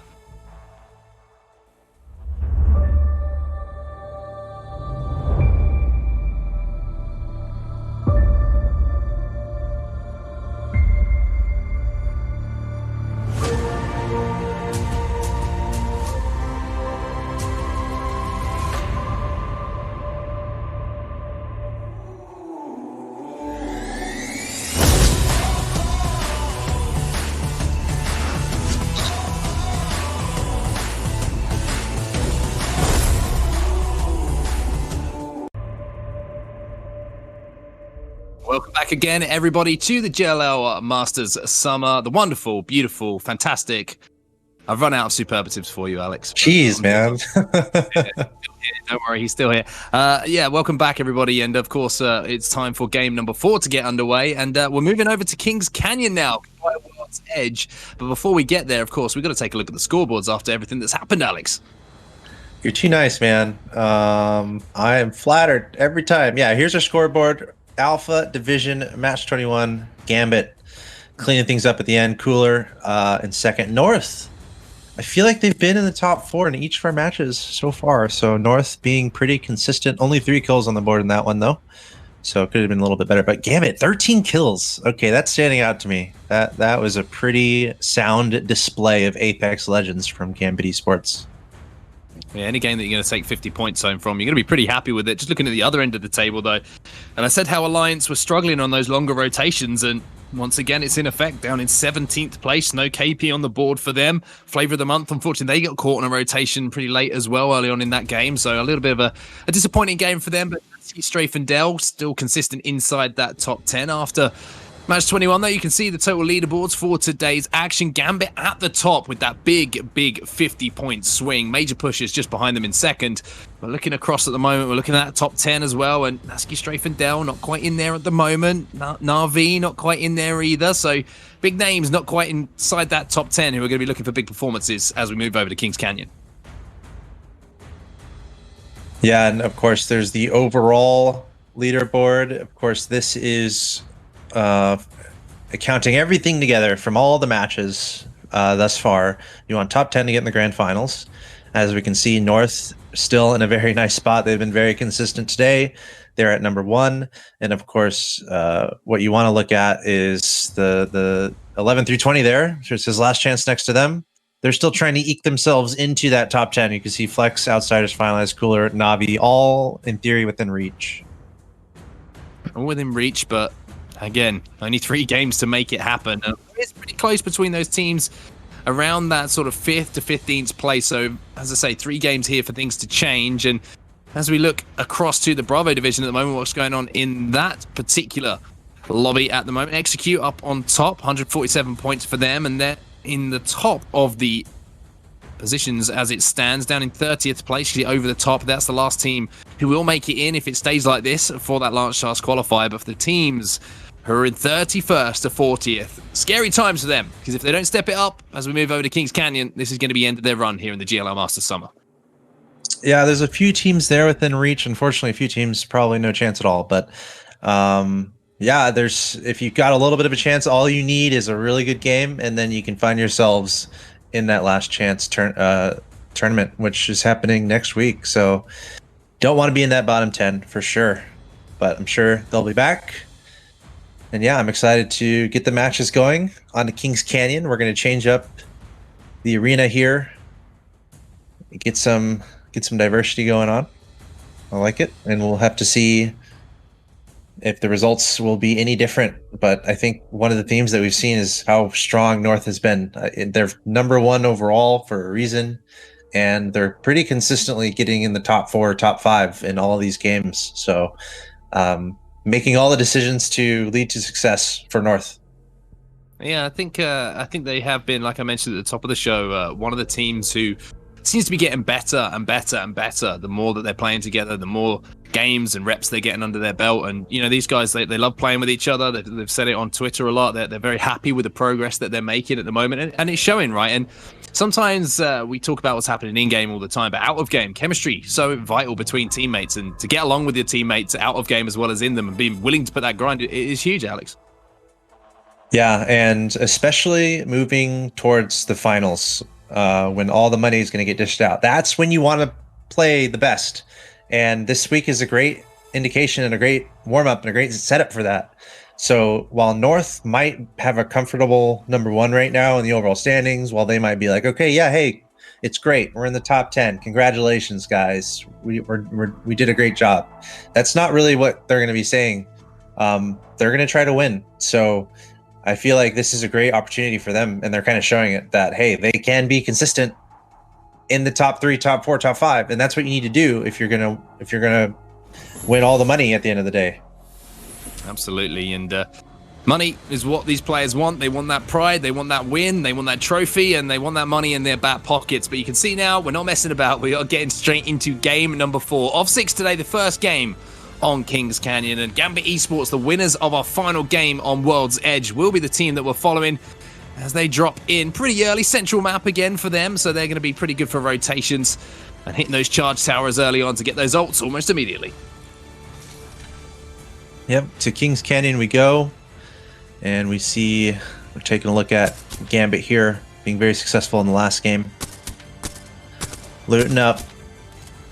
And I'm just trying to think of kind of the play styles we were seeing in the last game, the different guns that were preferred. It was fun to see a few longbows in the mix. Skull Piercer is one of my favorites.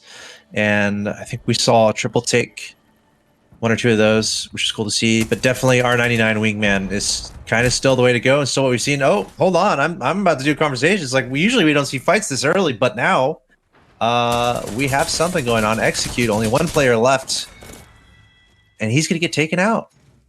It's very early on, and that's already maybe an indication of what we were talking about. A little bit tighter quarters here on Kings Canyon, and already we have a fight and a squad getting eliminated, and Flex Gang is going to get that to Kid up and ready, and 1 team down.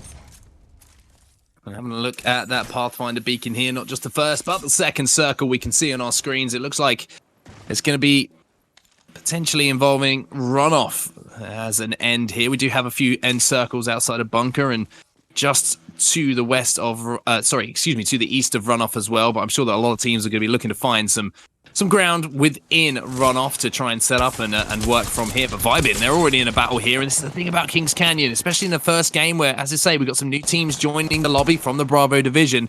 A couple of those drop spots and POIs will be contested off the drop, a little bit like we saw in our first game on World's Edge. Nobody was immediately eliminated, but it certainly forced some early fights, as we're going to see Chaos here. He's 1 HP and a Dream. Unfortunately, the Dream turns into a nightmare for him, and it's going to be Big P Piora who are trying to put the push onto this bubble.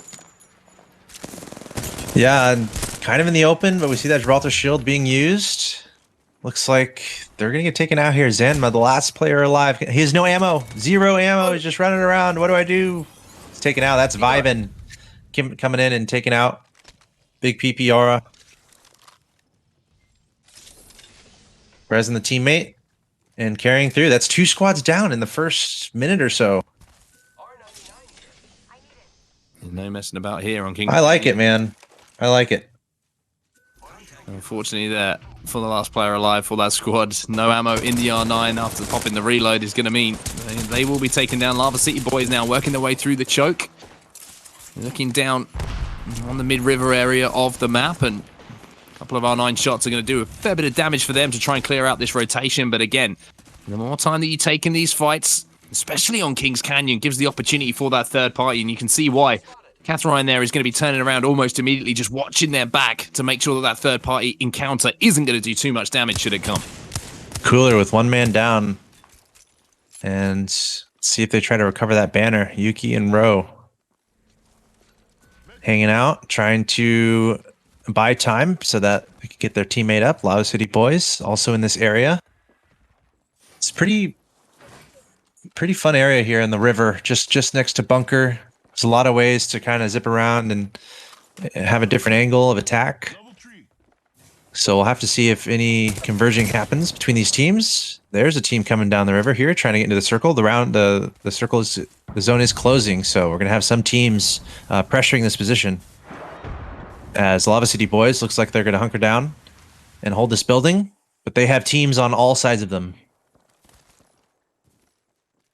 One of those teams is Luminosity Gaming here. You can see them having to make their way across the mid-river area here through some of these shacks, and SJP2 have made their way into runoff here. So the question for them is, can they find a little bit of ground to call their own? He's going to have to retreat here, and a lovely little wall bounce there just to get that little bit of added momentum and make anyone who was trying to hit some shots as he was retreating a little bit more difficult. So nice movement. Examples there from Denzi. They managed to get back into a pretty safe position, so you can see North also set up here inside, and beautiful shots there with the wingman coming in from RPR, cracking that armor, and North once again set up for success here as they continue their momentum from World's Edge over here into Kings Canyon. Yeah, it's fun to watch North. They are definitely a team to watch. They are a tactically sound team, having good results all throughout here. And now SJP finding themselves in a fight with North in the runoff area. Both these teams are well within the circle, so we'll see if they have a peaceful resolution here, or if they decide to fight. And right now, it looks like North is pushing a little bit onto SJP, sensing a little weakness. That momentum you mentioned, maybe they want to hold on to that. Looks like they are continuing to pressure.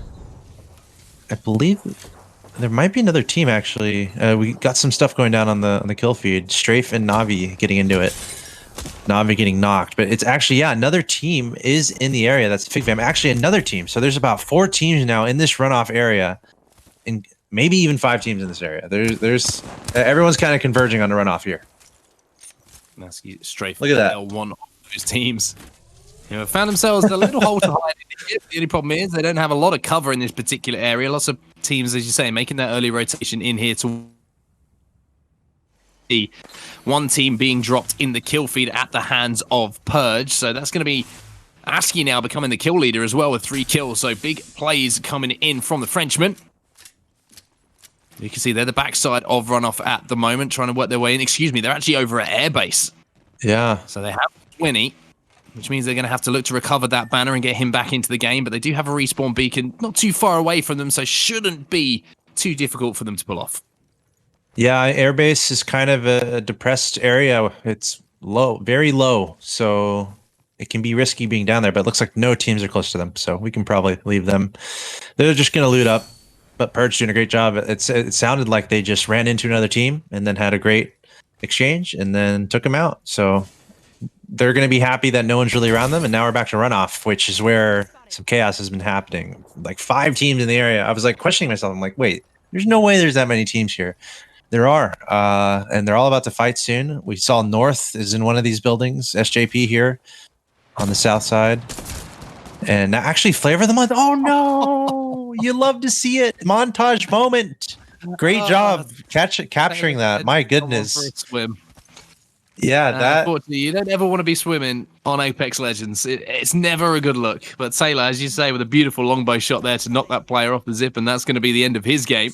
17 squads now remaining as Flavor of the Month now moving their way across the open ground here towards the charge tower. Beautiful Purge moment, wasn't. You say. Great job from the yeah, dude. Purge wasn't eliminated though, right? I think they're still around, so I think one player might still be up. So Flavor of the Month, Taylor just went over there for fun. Yeah, Purge is still in it. They're gonna try to get their players back.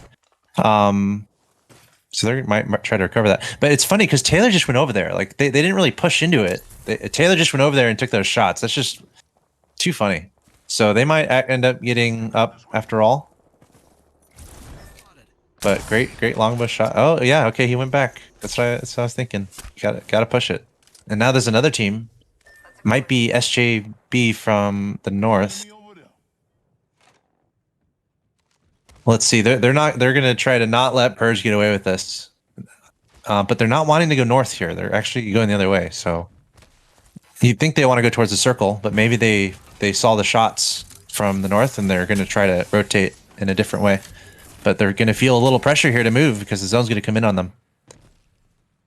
They're going to have to move, like you say, and you can see all the teams on the outside of that next ring are going to have to move as well. The Pathfinder Beacon, of course, so vital to these players at this top level, knowing where that early rotation is and being able to set up and wait for those teams to move into you that you can pick off as they do move in. Flex Gang now in the choke around the pit area, and there's so many little rat spots around the pit that you have to be careful if you do enter into that sort of tri-choke area that is in the middle of this mountainous zone. Yeah, I've had a lot of fun fights in this area. I'm sure a lot of people have, and there's some creative tactics that can be employed. Flex Gang was just here, and there they are. Seeing someone. Okay, there's I believe there's about 3 teams in the area now. Flex Gang might have to fight 2 fronts at once. They've been setting up some defenses though. Looks like they're downing a couple players here in that left tunnel, but there's another team coming in from the right. So, and actually behind them as well. So a lot of teams mixed in to this pit area. It's gonna be mayhem pretty soon. Major Push is one of those teams who are going to be pushing in, and they do manage to get the down. The nice shots with the flat line coming in from Ranches, and he's going to go for the Thirst as well and take down iWin, so he's down. And now they can try and push and be aggressive on these final players who are trying to retreat. Plenty of loot for them to work with, but as you say, there's so many different teams around this tri-choke area of the pit. It just means that you've got to be careful. You can't overcommit into one of those fights, because if you're the player who just gets caught out just overextending ever so slightly, it can put your entire team at risk of being on the receiving end of that third party come in. So Outsiders here having a little poke and a prod themselves to see if they can catch some of those players rotating out of those fights. But again, you can see, making sure that they're making that decision at the right time. And in this occasion, it looks like they've decided, nope, the time is not right. We're going to back down here. Flex Gang in trouble. 2 down, only 1 left up to Kid. The Wraith is going to employ evasive tactics here to get out of there. But unfortunately, there's a lot of teams around, so I don't know if there's any running. Flex Gang might just get taken out. Yep, there it is. Flex Gang out. And yeah, dude, it's like kind of a micro arena King of the Hill situation with the pit. And this situation is like, okay, there are advantages if you go in there and everyone's just fighting and you end up on top. It's a lot of kills, but it's a very dangerous place to be. You're almost always going to get third partied. There's not many ways in and out, and the ways in and out are very easily watched over because it's so narrow and it's hard to escape. So craziness around the pit. I love to see it. Purge is still trying to get out of the airbase. They're getting suppressed. The flavor. This is the same fight here. Flavor of the month. Still trying to take down Purge, and they're in a great position. I don't know how the Purge gets out of this. Every time I've seen Purge, it's been a different player who's been knocked, I believe. I think when he's gone down twice, someone else went down once, and now you can see Flavor of the Month are just waiting, but they're not waiting. They're getting super aggressive. They're getting their shots in. Taylor now in position to have to finish off this fight as Noth will go down in this battle, and now he's getting aggressive. Now he's pushing in, and that will be Flavor of the Month finally getting the job done here onto Purge. And poor Purge in that particular circumstance. They were doing everything they could to get back up to a full complement. Unfortunately for them, Flavor of the Month weren't having any of it. Oh, I wonder if anyone heard that. That's what I was thinking. And guess what? Lava City Boys is here, and there's no one to fight this. There's no one to fight it. Is he gonna go in? He should just go in. He's not going in. Yeah, that's not a good play. I don't know what to say about that one. Drop in on your own. I mean, he didn't know. He needed to just run in there, but now Flavor of the Month is up. He just didn't know there was only one up there. So, but the thing is, Flavor of the Month, they have nowhere to run. They've only one way out. So Lava City Boys should be able to figure this out. They're still in the high ground position, but there might be other teams hearing all this happen. So this might just get pretty crazy. Yeah, they got a tough rotation out here. Flavor of the Month. They did manage to get the Thirst onto Saj Ill there. Managed to get him down. They do have the Pathfinder though, so they're going to be able to get the zip line up. The only problem is there is a team above them at the moment, so Pierre's going to have to try and use that grapple to get up on the high ground, and what a grapple that is as well to get that angle in that position. The only problem is there's so many teams surrounding them that Noth is going to be the last man alive now as he manages to get the finish here onto Lava City Boys. They'll be eliminated. Unfortunately though, for him, Alliance are now The Tiger in the bushes waiting to see them and pounce on that prey. It's just team after team after team. Now Alliance has the high ground. So what we've learned here: don't drop in there. Don't drop into the airbase area. Just stay on the high ground, because if you drop, you're probably doomed. Because teams have just been swarming to this location like a zombie apocalypse. Flavor of the Month stuck in this room. What are they going to do about this? And you got to think there are other teams that are hearing all this happen, especially teams from the pit. We're in a very narrow circumstance here with circles. There's not a lot of... pretty much every player is going to hear what's happening with how small this circle is getting. So Alliance, they're going to get out of there for now. Still a few teams chilling in runoff. Flavor of the Month, they might get away with this.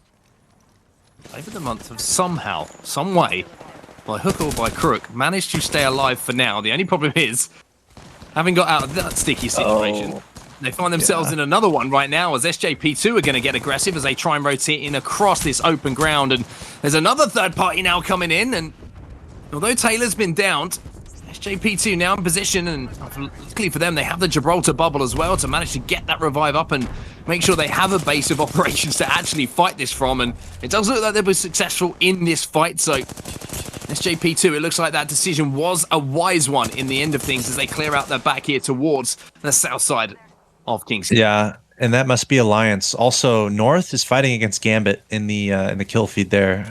I believe Gambit had a couple players drop, so we'll keep an eye on that. But the mayhem has been in the Northwest. Here we go. Okay, so yeah, players dropped from Gambit. Looks like they're fighting on the west side of runoff. North was inside those buildings, but it looks like they've been rotating a little bit.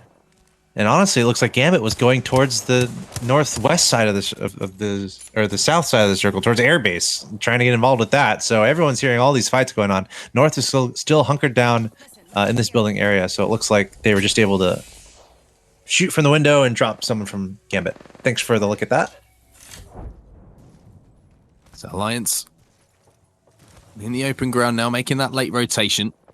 And Huckis here with that blue shield to his name, and IPN with the red one to his name. Full decked out Evo shield for him, plus the extra HP on the arm shield of the Gibraltar as well. So he's a walk-in fortress right now for Alliance. Charge rifle and flatline, weapons of choice in this particular position. Might want to think about dropping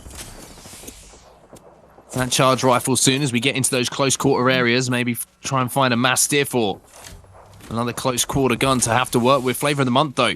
Pierre's managed to get out of that position, but the only problem for him is there's a Wraith portaling into his position. So as the last man alive here for Flavor of the Month, he's desperately trying to get alive. He managed to survive a little bit earlier in a tough situation. Can he elongate his life here and stay alive and get some placement points for his squad? That's Na'Vi running into Alliance. Alliance rotating in from airbase. Flavor of the Month also rotating for airbase. Only one player left, and I believe that's North. North is also in the picture here. They're in that building that's close by. There's a ultimate from Gibraltar. We have the shield going down. We've seen how critical it has been today. And there's North. Another kill. Hunkering down in this building, but just poking out and fighting tactically when they absolutely need to.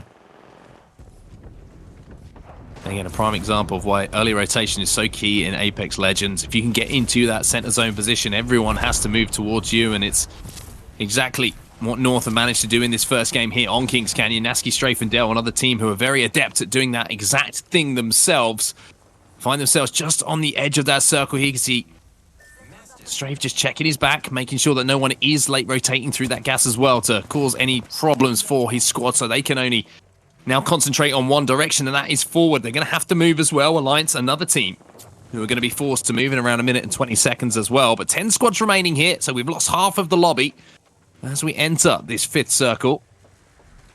Alliance trying to get into a position here where they can get some shots down this team in front of them, who I believe is Naski, Strafe, and Dell. So a big fight here going down in the context of the leaderboard. Yeah, a quick peek of the overhead would be great. A real quick peek, but there's so much stuff going on. So many players in such a small area. We have new esports here, very close to Alliance. All these guys are on the west side of the circle. Alliance coming in, taking some shots, trying to clean up this squad. They have 44 seconds to kind of relax. Are they getting third-partied? No, he got dropped on. Oh, He no. did not win that fight. A new esports, 0-0. Big play coming in from him. Kashira is going to be able to get another player back up. So new esports holding off the pressure there from Alliance. And Alliance got to be pretty disappointed with how that one went. They were overlooking the team below them and managed to lose that fight as Vigvaham now make their way in towards center circle. 15 seconds left on this one. You are going to see a lot of teams being dropped soon. And one of those is going to be at the hands potentially here of Nasty Strafe and Dell as they were getting some knocks of their own. And speaking of knocks, here's RPR with that wingman. He's breaking shields left, right, and center. Yeah, there's teams everywhere here. You can see in the second level, on the top level above, and now we're taking a look behind towards the northwest. There's some high ground up there. That's actually a pretty nice spot right there where these guys are. It might also be in the next circle, but it's pretty hard to engage that, and they can just chill and watch everything unfold. But I believe most of our teams are in that core building here in the runoff area. More fighting happened. There we go. It's North. Finally, someone coming in and fighting against North, taking the fight to North. Can they survive this? They're in the top 7. They want to do a little better than this. I mean, they're fine in the standings, but just pride. They want to do as well as they can. Getting caught off guard in a moment. Nasty Strafe and Dell seizing that moment to get inside that building as well, relocating, seeing that fight going down. They realized that a vacancy was open, and they were quite happy to fill it themselves as Luminosity Gaming were the team who were the aggressors in that particular fight. 1 minute left until we see that circle move again. Luminosity, good performance from them here on Kings Canyon to kick things off. The Devo in the back pocket as well for Sanya, which means that anyone who tries to push them is going to be coming into a whole world of hurt. Major pushes now. Down to just the one player with ranches as well. We're going to see in the kill feed as well. SJP2 getting in a battle. The R9's going to be dropping Malawan. As Artico and Gambit Esports, the winners of our last game on World's Edge, are going to be still involved. Just a 2-man squad for them, but big shots with the wingman from Hardeki should at least back that team off. Yeah, Gambit has been pretty much everywhere in this final circle. They were outside for a time, but now finding themselves away indoors. And it might have been them who was facing off against North there and converging onto that team. So we'll have to see if anyone from North made that alive. 6 squads left. SJP is still up, looking fine. The Outsiders looking okay too. Trying to escape this tiny area they're in. Receiving a lot of suppressive fire. Of course, there's a few teams in the buildings, a few teams outside of these buildings here. One team on top. That's SJP with plenty of armor. They're looking in a pretty decent spot. They've got the high ground. They've got plenty of armor. Looks like they might be struggling a little bit on ammo, though. This is Hardeki. Gambit getting converged upon, extremely low in health, trying to pull it off with the Mastiff. He gets knocked. Gambit taken out. SJP2 then on top of this building, down to our final 5 squads now. As you can see, Outsiders will be dropping. The team inside the building, Gambit North, though, getting involved themselves and coming back for a little bit of revenge. And Nasty Strafe and Dell are having to hold off an aggressive push here. They do have the Watson ultimate down, so no nades are going to be doing damage for them. They're going to force the team to come to them and take that fight. But Nasty now with the Mastiff in hand is going to have to pop some syringes to try and get back up to a full complement of health. And all this fighting going down around them at the moment. You have to say, Nasty Strafe and Dell have done a great job here of holding off the push, as RPR is going to be in a 1v1 here for the final fight, but he can't hit that shot because he gets nailed by a Mastiff there. And he will be taken down by Kada. I thought he had that, man. And if he had hit that headshot, it's a squad wipe and he's still up, and there's 4 squads left and he's one of the 4 in the top 4. Really good job just staying alive as long as he did, but ultimately getting taken out. North dropping out in 5th, so we've got 4 squads left here. All in a very small amount of space. There are 3 levels of elevation here. There's the top, there's the middle, and the bottom, and I think that's exactly where each of our teams are in this circumstance. A lot of verticality here around this final circle for these teams to work with. You can see the split screen of where 3 of them are. There's another squad remaining as well, who we can't show on your screen right now, but Luminosity are the team on the left-hand side. SJP2 are up top, holding down the fort on the height. You've got Outsiders down on the bottom as well, the winners of our game number 2. Now, being down at the bottom here is usually a pretty good position to be in because everyone else has got to drop from that high ground. They force into that fight. They take damage on their way down, and Nasty Strafe and Dell setting up that portal for that final battle as well.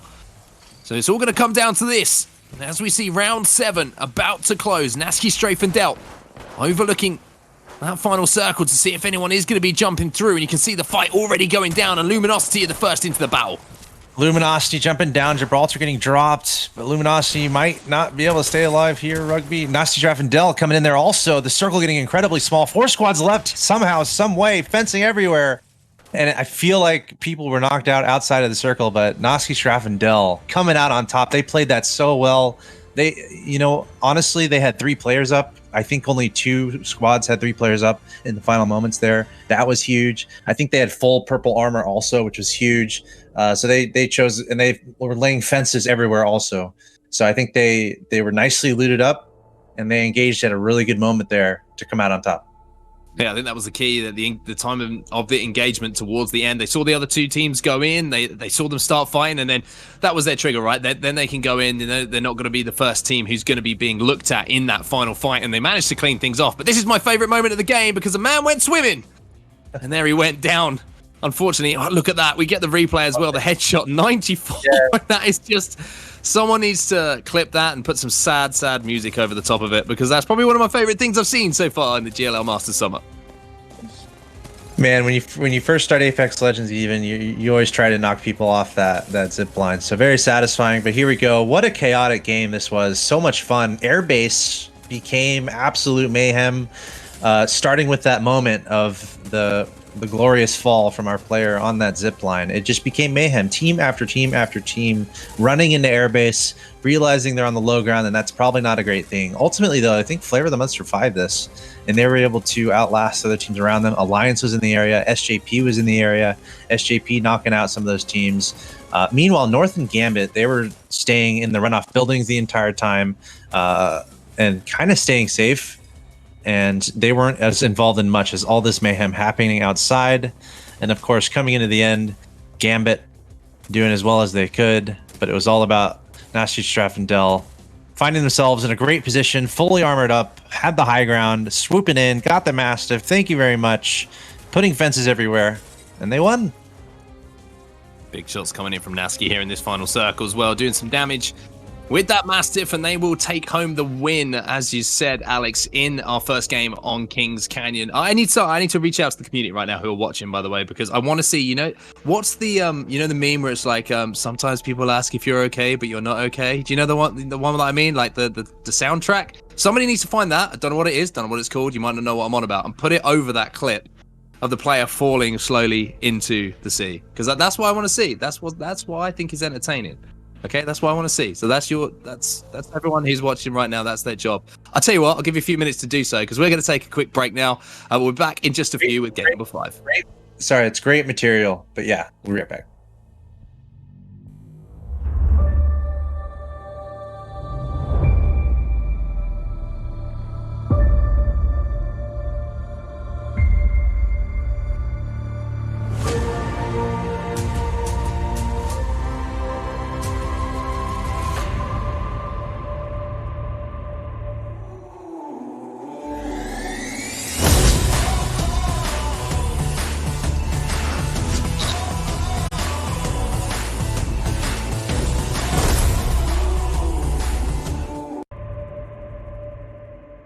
Welcome back, friends, to the Apex Legends GLL Summer Masters, or Masters Summer, as I correctly now call it. And yes, you are beautiful. You are still handsome. It is still Axel Toss alongside me. We've just seen Nasty, Strafe, and Dell pick up their first win of the day on Kings Canyon. And impressive stuff from them. One of our most consistent teams so far, Alex.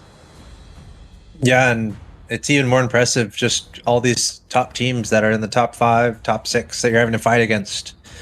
And being able to wipe these other squads is really impressive, especially as we get closer and closer to the finals.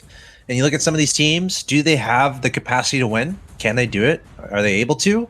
The answer is yes. A lot of different teams can win this thing at the end of the day. So it's really cool to see all these different teams step up, as we see SJP second, Outsiders third. North, they keep getting their top 5s. So still playing well.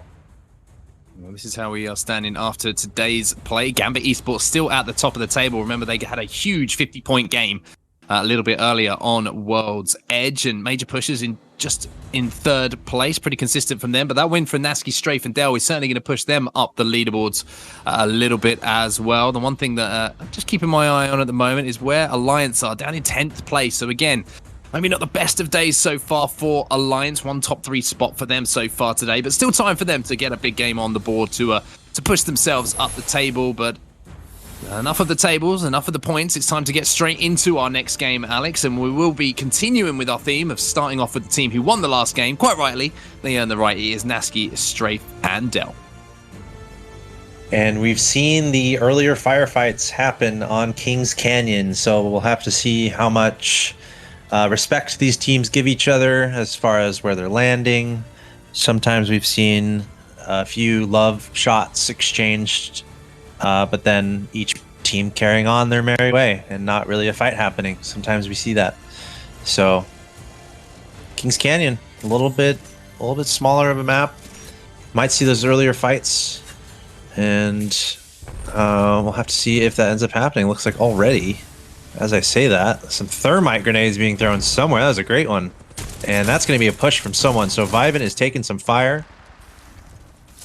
And they're in trouble. One man knocked. Pathfinder on the high ground. It's got a Havoc and a Hemlock. Looks like plenty of ammo. Yep, there it is. Big PPR. They're going to be the ones coming in here. And are they going to be successful? It looks like actually just one player left here. I think this is a 1v1 situation. Yes, it is. Here's Vivint. It's Joe coming in. Trying to clean this up. He's got the Havoc. Trying to take that out. Needs to reload. Trying to switch weapons.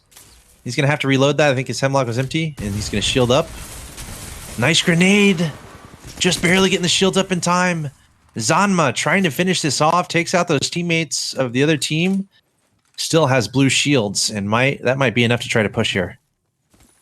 And now we're going to see that push. Still a 1v1 situation between the two. That is going to be the shield broken. That's wow. The finish for him as well. Zanma will get the job done for Big PP Aura and get his teammates back into the game as well. Chaos the first to be revived, and he'll have no problem get that banner back in. There's a respawn beacon right next to them as well to get Itin back in the game as well. So early KP on the board for them, and all 3 of them going to Zanma here. So big performance from him to kick this off, and 3 points on the board for them already.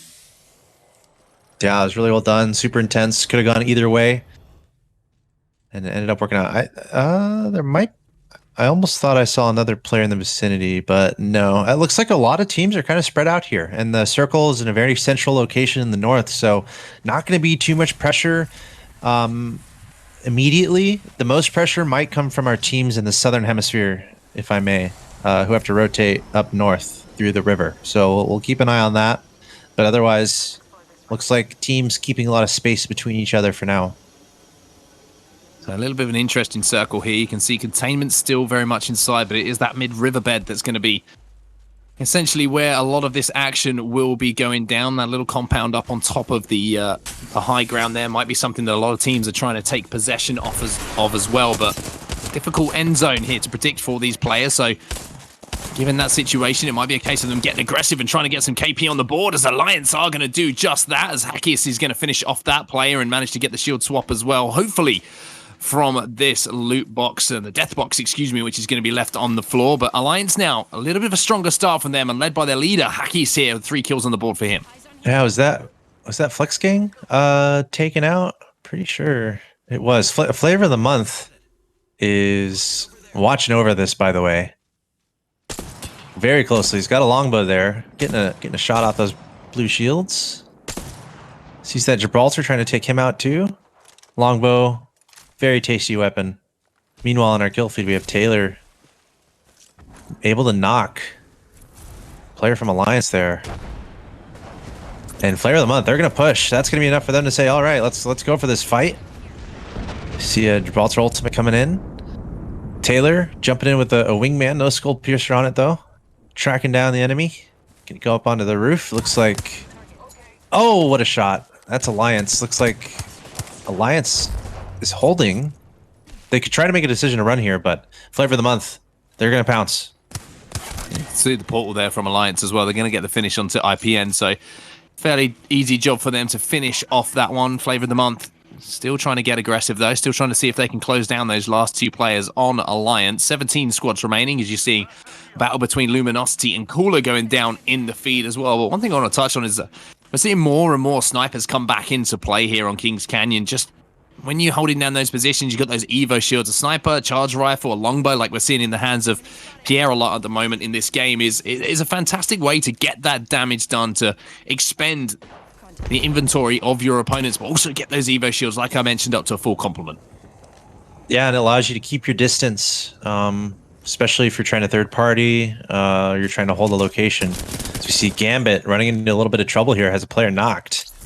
The fight's going to happen. Fight's going to go down. Sniper rifle's so satisfying in Apex Legends as well. Definitely my favorite gun. Figvam, though, uh-oh. They're in a bit of trouble. Fighting someone very close, and this is towards that river area. But like below that tower. So they're on the low ground. They have a team above them who's definitely hearing what's going on. So decisions are going to be made. Who's going to jump in there? Meanwhile, we're going to go over to Gambit. 2 spines area.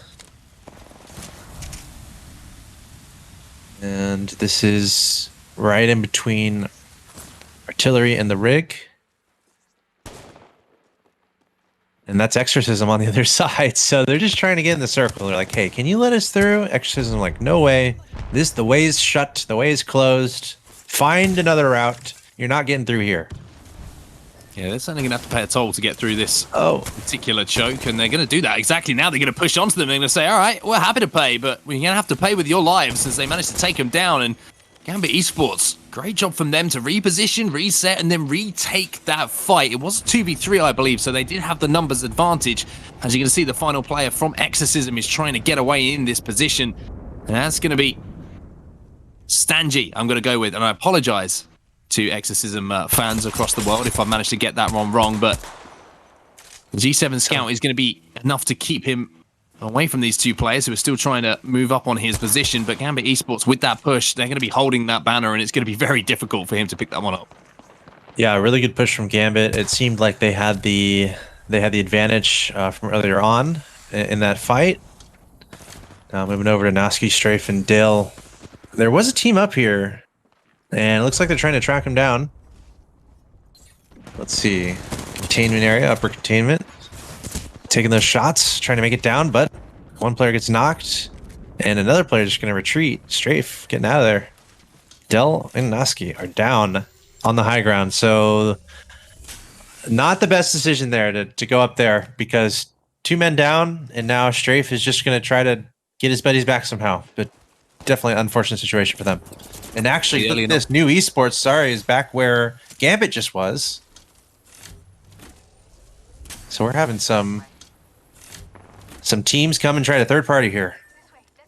Gambit Esports made their way through that choke. I think they've managed to progress a little bit further into this circle, so they're going to be pretty comfortable at the moment as we have a little zoom in at where those 2 teams are. And I just wonder why that player is outside of the circle there, maybe just trying to get a res off on a teammate. As you see, that beacon is going to be there for him to do so. But Gambit, as I say, managing to wake their way through. A few teams involved in this battle over towards the top left, top right-hand side of your screen, as you can see. Containment. Fairly populated at the moment as well. Everyone's kind of made their way into a position. 15 squads still in this game, so we've lost 5 squads at the start, and it's one of those circles as well where as it closes, because there's not a lot of ground to play, you are going to see teams drop pretty quickly as they try and make their way in. So it's all about timing, a little bit like we saw earlier on from Gambit Esports on the final game of World's Edge, timing that push, making sure you're the team in position to capitalize on those third-party opportunities should they come along. And if you're a team who has the opportunity to win a fight and take a fight that you have an advantage in, you need to do it in these kind of situations to get those KP on the board because of the unpredictability of this final circle. Yeah, and there's also a lot of drastically different elevation in this area with the tower above and then extreme low ground. We got the river there. So there are a few places for these teams to kind of hold up shop. But that circle, it's starting to get smaller and smaller here. So we're going to have these teams face off against each other. Outsiders taking some shots at Figvam over there and able to execute on some of those shots. Xander having to replenish those shields, the Caustic player. Big Vam receiving a lot of fire from across. They're just trying to find a place to hide for now, placing down some caustic traps, trying to get those shields back up and running. And at this point, you could almost safely assume there's almost always going to be a third party. There's other teams hearing what's going on. Gambit finding themselves in a firefight. He's got that Mastiff out. One man down, though. Ardeki, he's got the full Evo shield. He needs to get in the fight. And it looks like they are able to successfully take out a team, at least 2. I think we were at 15 squads earlier, and we're still at 15 squads, so there must be 1 still left alive. He's trying to run away. Is he going to make it? No. Gambit doing a great job there, staying alive. But again, there's always going to be other teams around, so they have to be super careful here. Get their teammate up, loot up real quick, and get ready, because there's probably another team nearby. Yeah, great play. This is right near where Gambit was, but sorry, this is right near where there's another team rotating in from the east, so there's got to be a team nearby. Sorry, as Alliance is actually coming in.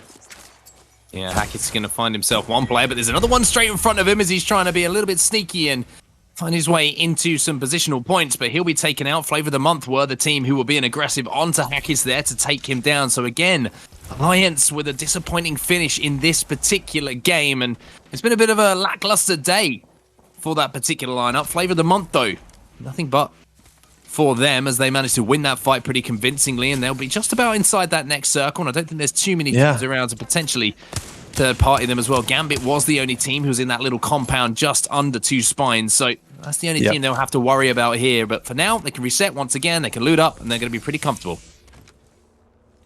Yeah, Gambit and Flavor of the Month keeping their distance for now, taking some shots at each other. So it's going to be up to Gambit here. They're a little bit closer to the outside of the circle. They're going to have to decide which way they want to engage. We see another team kind of in the northeast there, a couple players watching over that alleyway. So there's a few teams in the area. So now we're going back to Big PP Ara, who were able to, I think they had the first elimination of another team in this game. Major Pushers also in the vicinity. They are at this tower area on that high ground. But there is high ground above them, a little toward the east, but they're mostly on level ground here. And they're just taking shots every which way. And remember, there was another team that pushed onto them that sadly had to retreat back. So I believe Major Pushers have been holding this tower for a pretty long time. There's a solo rat here, just chilling in the bushes. SJP2 trying to chill behind a couple of loot pills here and get their shields back up to a full capacity as well. I think there might be a call out here to drop me a couple of shield cells, but no, SJP2 actually coming under some fire as well. You can see Kimzu there is going to be having to pop a battery there to get himself up to a full complement of health, but Denze now going to be the player to try and hold off that push and make sure that they are in a comfortable position, but at least they're in that next circle. A minute until a lot of teams are going to have to be moving, but half the lobby has almost been eliminated in this game, so a lot of early aggression here on Kings Canyon from these squads. Yeah, and it's just such an interesting area. A lot of high ground with that tower just kind of overlooking everything else. So that makes me think Major Pushers might just be in the best position here for now, having been able to hold that spot for such a long time. Here we see Purge. Purge, earlier today, they were able to shut down North by just holding down a building and waiting for the perfect moment. Here's Major Pushers looking off to the west towards that containment area. Securing some shots, but certainly not going to be wiping any squads from this range. I would be very impressed if they were able to do that. They're kind of just overwatching. And if let's say they get a knock, they might decide, okay, we got to push that. But for now, they're very content to be where they are, still well within the circle, and they have this just perfect high ground.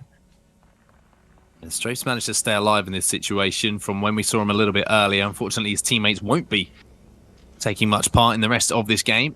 As you can see, the respawns have timed out on those banners to be picked up. As we have a look across some of the teams we still have left in this game, you see Major Pushers down on the right. I see Strafe and Dell with Strafe still alive in this situation as well, but he's going to have to make his way in, like I mentioned just a moment ago, in a few moments' time. And there is that ring to his back. So there's going to be some teams who are more than aware of where he is, and he's going to make the brave decision here to zip line up to the top of this tower. There is a team up there. The question is, can he manage to sneak his way into a sneaky position? Yes, he can. He's window cleaning for the time here.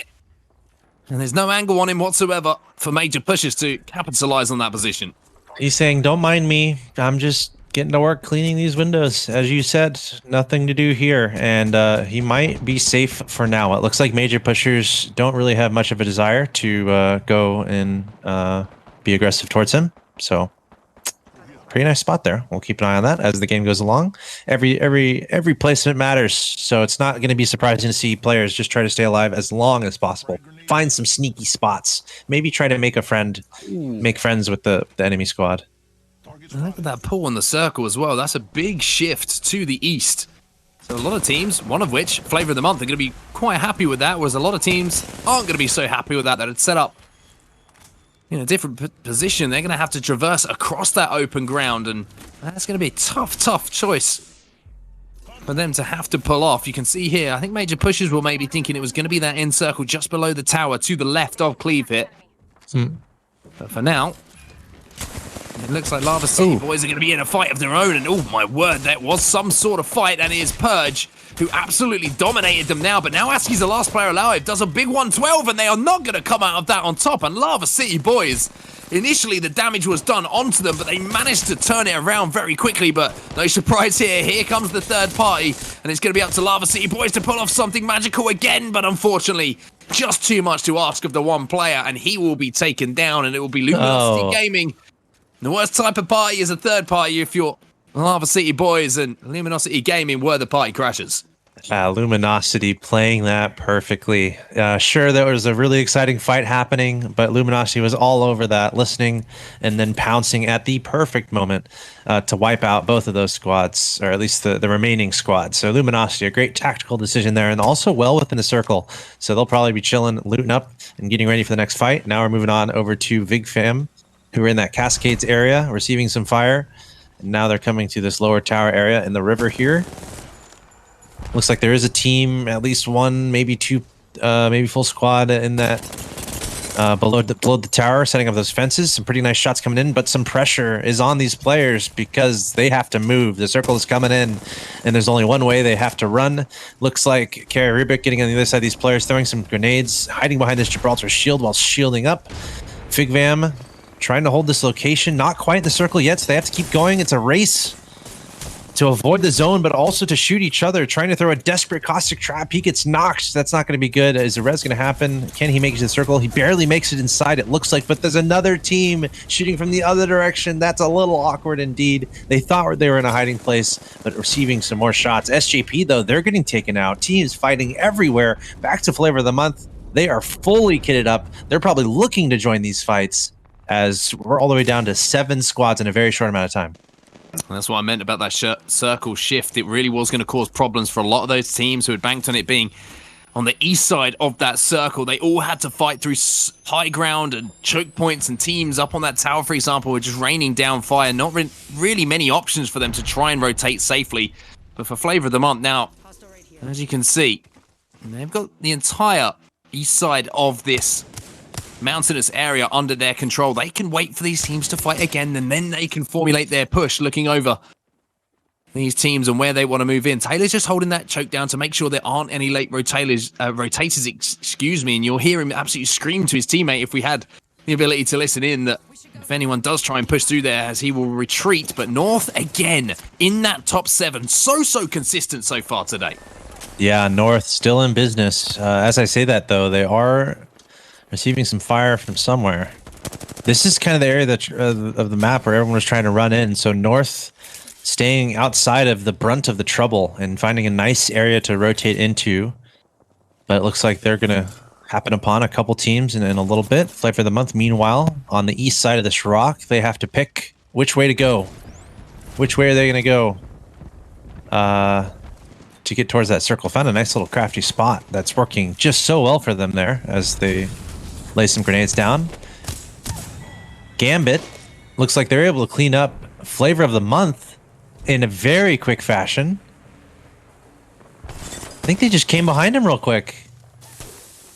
And now we're down to 6 squads, so North finding themselves in trouble, trying to leap up to high ground, and they get taken out, not going to the best spot. So Luminosity actually sweeping in behind North, but I think Luminosity is about to fight the team that North was just fighting up against, so let's see if they can prevail there. Looks like they've got the full red shields, receiving some damage. The other team is going to be scurrying away a little bit. 3 squads left. Looked like Purge was taken out. And Luminosity, are they in the best position here now? As we're Big PPR is still in business here, and there's only one team aside from those two in the very small amount of space. It's Gambit. So Gambit then, 3-man squad for them. You saw the 2-man squads just to the left here, and a big shot with the Kraber there from Sanya is going to back that team down and force them to have to reset. The only issue here for Luminosity Gaming is they are going to have to move uphill into either Gambit or the team to their right. So they need to do big damage here and then immediately try and push off of it. So a lot of pressure on the shoulders here of Sanya to hit a big Kraber shot, maybe get it down onto one of these players. The option is there, and there is that big shot. He does manage to get the down, and that is going to open things up here for LG. They're going to use the Gibraltar defensive bombardment to try and push Gambit down into them to force this fight. And again, the Kraber in the hands here of Sanya could be a real game changer for them. Now, Luminosity is in a really good position. They've got the full Evo shields. This Kraber is going to be critical. Can he lay down a shot? Can he put the team on his back and output that damage that is sorely needed? It's going to be probably between Luminosity and Gambit here. I mean, we have Zanma, the only player left. He was able to clutch earlier, but can he do it again against 2 of these top teams? I mean, Gambit and Luminosity, these teams are really good at Apex Legends, so I have a feeling it's going to be down to them. And it looks like the final fight's going to happen soon. That Star Wars situation, looking at each other from the other sides of the force field. The Wraith coming in there with the Mastiff, trying to dish out the damage. Gambit pouncing on a Luminosity there, but it looks like Luminosity is going to prevail. No! What? Big PPR comes in the last player to third party that. Okay. I didn't expect that. On his deck chair, he was watching everything happen, and he was saying, you guys get on with it. You guys destroy each other. You guys do the damage. I'm going to come here and lay a few bullets down, and I'm going to take the win. So that is how to perfectly play those final situations as the last player alive. Luminosity versus Gambit was pretty much, you know, it was a sporting occasion for him. He was just sitting there watching it on his TV, on his monitor, and then decided to just go in and pick up those points at the end. But great shots there at the end of that game with the Kraber. To really almost make the difference there for Luminosity. And I just wondered there if they realized that that player had managed to sneak away in that position. I thought maybe that he wasn't in position. He was going to get taken down by Gambit, that last player who did manage to come in and pick that up. But again, we're seeing early fights here on Kings Canyon once again, Alex, and no surprise to see we're getting down to those final circles, and we're not having quite as many teams alive as we do on World's Edge. The first highlight in that was Zanma being the last player alive and surviving. Keep that in mind as we go through these highlights, because it might happen again at the end of this highlight. Not to spoil anything, but yeah, really cool game. I don't think too many teams were that pressured from the beginning. I think we just had a couple skirmishes, and then it was a lot of very tactical play on the edge of the circle. We see Gambit here.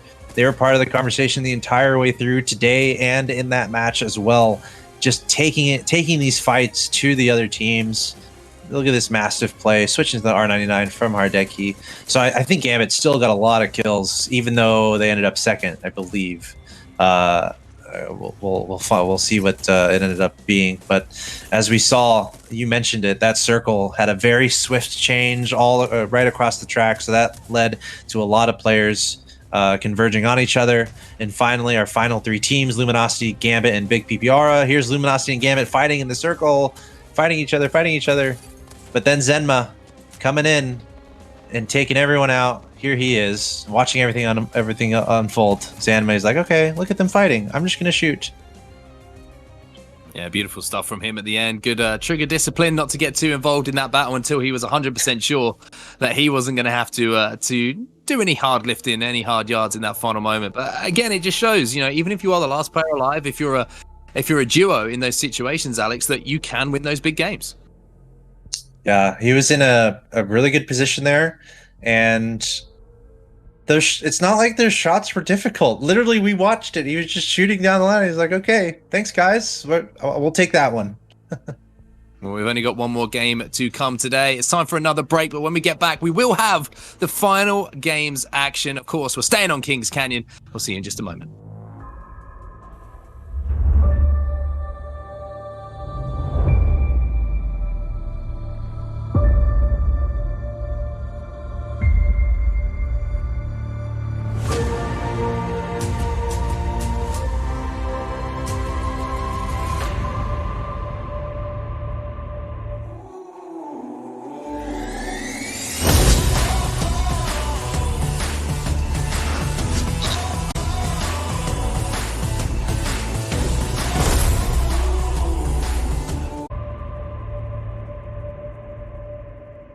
Welcome back to the GLL Masters Summer. He's still as glorious as ever. He's still here with me. Don't worry, Axel Toss. I was just doing that to put a smile on your face because I knew you were waiting for it, and I knew I'd let you down if I didn't give you the big intro. But a team that should be talked about a little bit, Big PP Aura. Put that in the list of things I didn't think I'd have to say on broadcast, but it's there now.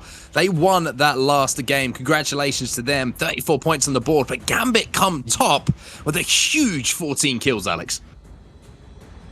Yeah, and that's what we were talking about. Well, that's weird though, because it said Big PPR got it, but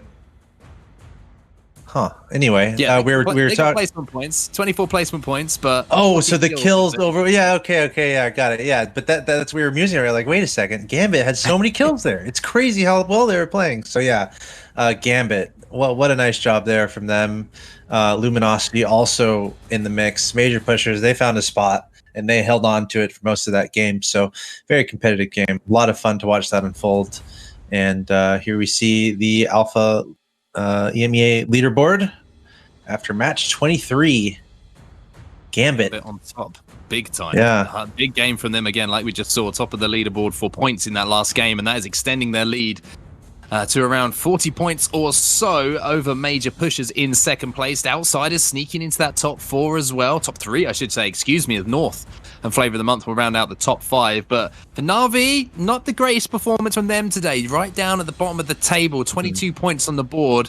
Alliance still inside that top 10 as well. Nasky, Strafe, and Dell in 7th place. But it just seems that the top teams, the very top teams here in the EMEA region, really are so closely matched at the moment. It could be any of those top 7 that could win the next game. Yeah, a little surprising to see Flex Gang that low also. They had a really good game, really good week last week. So they're not going to be too happy about that. And also they were close to the top 10. So, but that might inspire them to do really well in this last match. So we'll see. But yeah, it's been really fun to see all these different teams do well. I think Alliance probably lower than they want to be here, 10th on this leaderboard. But yeah, the story of the day is Gambit. And I think North, for sure, North is doing what they need to do. They came in as the #1 team overall, and they needed just some top 5s, and they've pretty much had top 5 every single game so far. So North pretty much showing that they're going to be in contention in the finals when all this is said and done. I think it might be between North and Gambit right now as 2 of the best teams to look out for. Yeah, I'd agree with you. I think both those teams certainly have laid down a marker so far in the GLL Masters Summer. But for now, we need to shine the spotlight on Big PP Aura. They clutched up a 1v1 situation right at the start of the last game, like you mentioned. And at the end, it was a solo player who managed to clutch up that moment to win that game. So it's funny how these things come around in circles. But it's going to be interesting to see now after that win in the last game. Will they be contested once again? Yeah, and the player on your screen that we just saw, Zanma, that was the player who clutched it up in the beginning and at the end of that game. In the beginning, the team found themselves in a fight. He clutched it up and won it, and then ended up taking down Gambit to win the game. Of course, Gambit had more kills, so they had more points. And once again, Big PPR find themselves another fight early on. Zenma trying to stay alive. Nice use there of the escape, getting away just in time. Very low on health. He's going to turn around and actually re-engage with them. Gets a shot with 70 hit points on that. Chaos is knocked though. Zenma gets knocked because he's already low in health. 1 player's left. 18 coming in. And this might be a 1v1 situation. It's Joke V2 very low in health. They're probably yelling 1 HP, 1 hit, 1 hit. Go get him. Go get him, 1 hit. And he got him. Does. And he does, as simple as that. It is going to be Big PP Aura again. in a 1v1 situation Oh. who managed to escape. But the only problem here is that there's an angry Na'Vi coming around the corner. No. And Zanmar will be taken down, eliminated. RE45 and a Prowler in the hands of 9imps here, which isn't absolutely perfect as far as weaponry is concerned, but it doesn't matter when you're in a 3v1 situation like this. How the mighty fall. Big PPR last game winning and now getting cleaned up effectively by Na'Vi. Let's see, one player left here trying to recover that banner. It's Aiton. He's just on the run. And the problem is he's not Octane. He's not Pathfinder. And that's a balloon. A great use of the balloon there.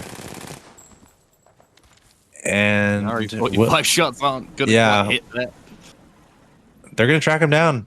This is Na'Vi. Yeah.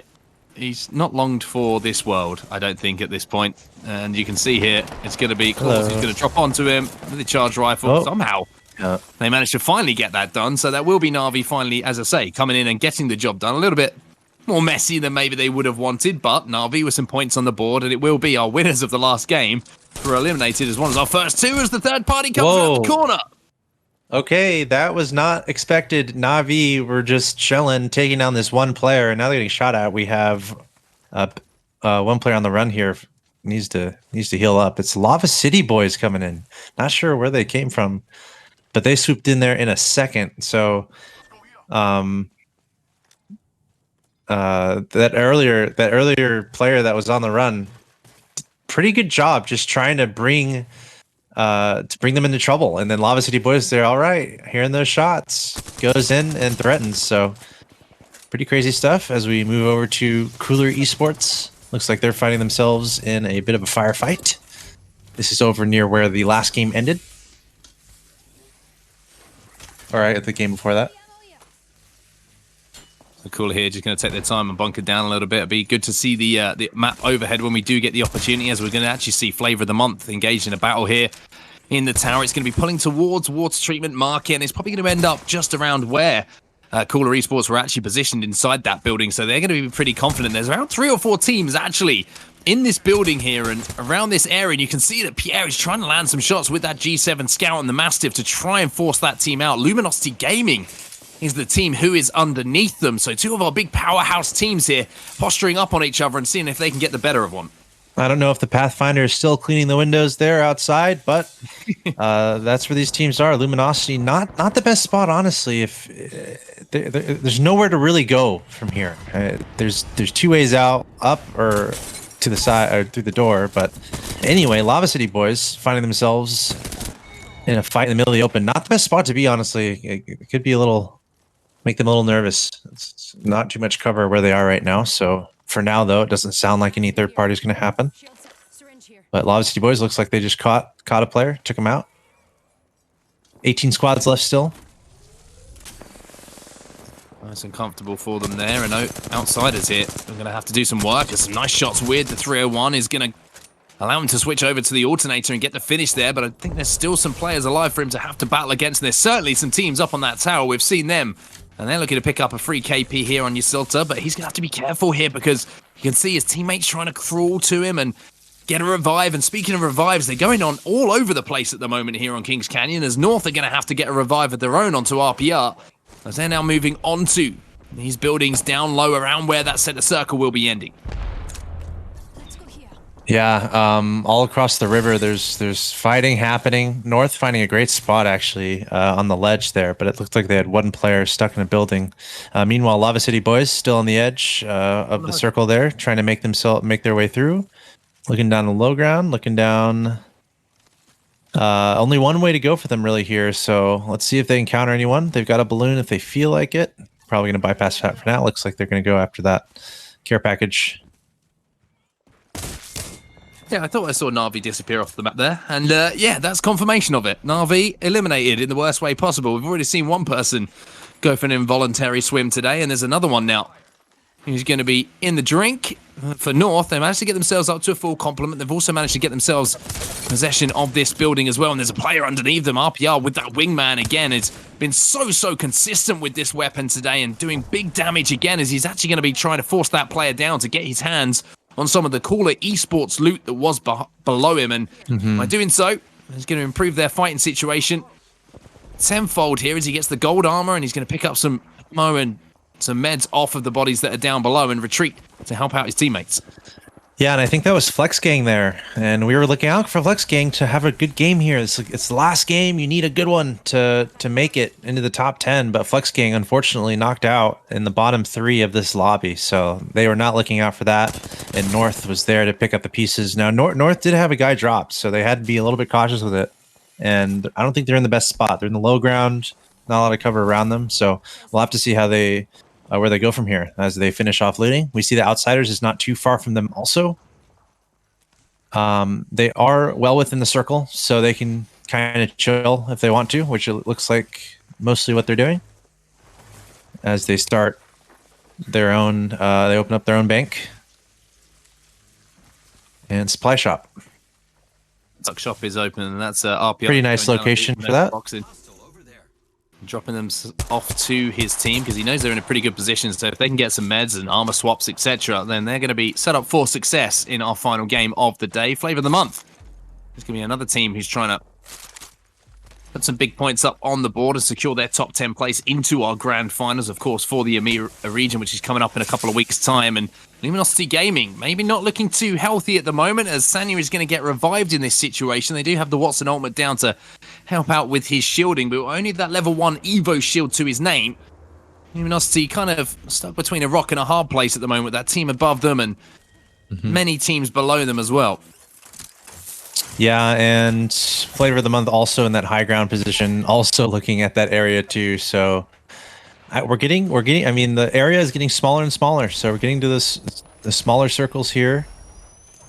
I mean, it might just zone in on the tower. That would be pretty hilarious. But ton of teams in the area as we're looking to the east side of the circle here at Repulsor. Team trying to swoop in. Flavor of the Month is watching that direction though. So Flavor of the Month are the gatekeepers here, guarding this side of the circle, looking in that direction. See if he takes any shots. Just going to watch it for now. But obviously that high ground in Repulsor is just a fine place to be. It's on the edge of the circle. You're on extremely high ground that you can only get to pretty much if you're Pathfinder. You got a Pathfinder on your team, so it's a very secure location. Let's see if New Esports can make it through. They're going to try to go low ground. Nope, they're getting spotted, so they're going to try to go way to the south and just evade danger. I have the opportunity to actually use a satellite over at Map Room as well to see where those teams are set up and see if they can locate any of that free real estate. And it'll be interesting to stay on board with them here and see if they do try and utilize that new POI and the information that it does provide to them to make that next rotation. Such an interesting addition to Kings Canyon here with the changes. Gives out so much information for a team. The only problem for them is there's 16 squads remaining at the moment, so even if they get some information that there is somewhere available, getting there and knowing where it is a very different story indeed. So Gambit's still chilling. They're right above Luminosity, so everyone keep that in mind. It's pretty cool. 2 pretty good teams, and that's where Flavor of the Month is looking. They're looking at Gambit, taking shots at Gambit, and Luminosity is right below Gambit in that tower. Everyone holding their ground for now.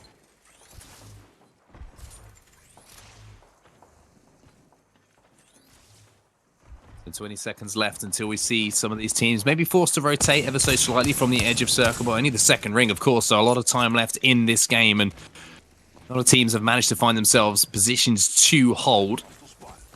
Interesting to see what Gambit Esports' plan is here. Obviously, had a very, very good day of action so far.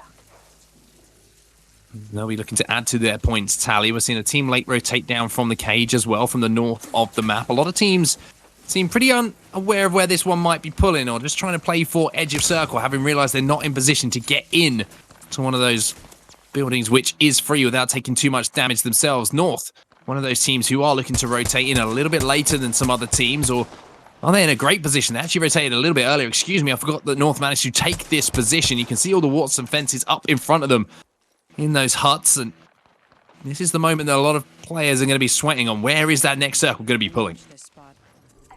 Yeah, and they're going to be ready to move if they need to very quickly. It's kind of a trend we've seen. Get to that circle as fast as possible and then set up camp. See Exorcism over here. Again, there's so many teams just in this area. pretty much any building you see, there's probably another team either in the same building or very close by. These teams are all hearing each other, all keeping their distance for now. We're watching Purge get a nice shot on that player off in the distance. They're pretty nicely located in another building, pretty well within the circle. They've got Gambit on the high ground they'd have to worry about, so they can't poke out too much. Trying to line up on this, a shot on this guy. Target spotted. Well, major pushers who have put up some big point totals so far today are still very much involved in this game, and now we are going to see that circle closing in around 1 minute 30. They are on the slow side of the circle, so they don't have to do anything too much. Nasky, Strafe, and Dell set up here as well, just overlooking some of the reservoirs around the water treatment area. And it looks like they're going to be playing for the edge of circle as well. So a fair few teams playing edge of circle here, which could mean that they're going to be encountering each other pretty soon. Nasky, Strafe, and Dell will be moving down through that choke and possibly being spotted by major pushers here, but not too much action to report. It seems like everyone's found themselves somewhere to call comfy and somewhere to call home, and without being forced to move, a lot of these players won't be forced to, and there's one of them there. Watson, and that's the Watson of Jellycorn and New Esports. Yeah, they were trying to rotate in, and it was Flavor of the Month up top. I think was able to knock 2 of them. All right, we got to fight. Here we go. North. They've been the ones instigating, and they're going to keep instigating. They're looking for kills too, probably. Finding another team in this location. RPR with the Mastiff out, looking for those shots. Player coming from down below. Got to be careful. Got those caustic traps going on. North still okay. Still fair amount of shields to work with, and also getting some nice regen. That's Figvam trying to shoot towards that carry Rubik, and they're actually taking a lot of damage. At which point, North might decide to push. Taishin is going to rotate up to the high ground. He gets shot though. Got to be careful. Going to go back and try to get those shields back. These guys calling out these locations to each other. Figvam against North. 1 player down. Let's carry Rubik. 2 remaining, and the Outsiders also looking to get involved in some action. Yeah, Outsiders looking to third party this. And North having RPR knocked are going to have to get the revive here and get him back into the game. The question is, can they hold off this third party long enough to get him back up to a full complement of health? It looks like they will, so well played here by North, but they're going to be more than aware that there's a lot of teams who are very interested around them in taking that position potentially, but now Figvam have actually managed to move ahead of them, so North are going to have to be very careful on their rotation as Figvam have actually spotted a player out here down low, and that's going to be big shots coming in there from the 301. There's also going to be the caustic barrels going out as well to try and slow that progress down. So Figvam kind of caught between what they want to do here is they're actually going to use that caustic ultimate to throw in, but no, it gets eaten by the Watson ultimate. So that's going to be the interception pylon taking out the gas, and that is going to be devastating there for Xander, having thrown away that ult. Not ideal at all. They had a great engagement to start off. They're dishing down a really good amount of damage, but now I'm not as sure about their fortune. North somehow finding some really nice shields. They are very well situated. She's got the auto Prowler, one of my favorite guns in the game, and they are just gonna have some fun here. Take some shots, land those shots, and looks like that might be a squad wipe or close to it. They're gonna heal up. North doing a great job there, holding their ground. Yes, Figvam who are taken down there by North, so a big win for them, holding off that pressure, and most importantly as well, getting back into a position to reset the shields and the health and not coming under fire from that third party. Lava City boys now looking to make their rotation, make their move in on that next position they want to try and take a hold of, and it's going to be the Wraith portal that is going down. There's another one in front of him as well, so let's link those two up, but Luminosity Gaming's Zaya is going to be absolutely nailed by 2 grenades. And they're kind of hold up here. You can see in this building, they're going to have to try and pop the res to get him back into the game. But Gambit have heard that res going off. The audio cue was enough for them. That is a green light to push. The shots here from Hardeki aren't quite good enough, but the left hand and the right hand will get the job done. As Gambit do manage to do the damage, and they will take down LG. That's clean from Gambit. What a storyline there. Those are the 2 teams that were stuck in the tower on top of each other. Eventually, the fight moved out to the streets, and we saw the results unfold. A very dramatic occurrence there. Gambit once again doing what they do best, it seems. SJP just in an earthquake right now. They're not too happy about their position. Suppressive fire looks like from Lava City boys. They're trying to suppress. They're trying to get on rezzed up there. They might have a full squad, but they will be very weak indeed. They're gonna need some time to pop those shields, get their health back up, and they're not gonna have that time. Oh gosh. SJP sweeping in there, taking him out. North still alive, still working. It's got the Mastiff here and the full Evo shield, but taking a fair amount of damage. Still trying to hold this spot.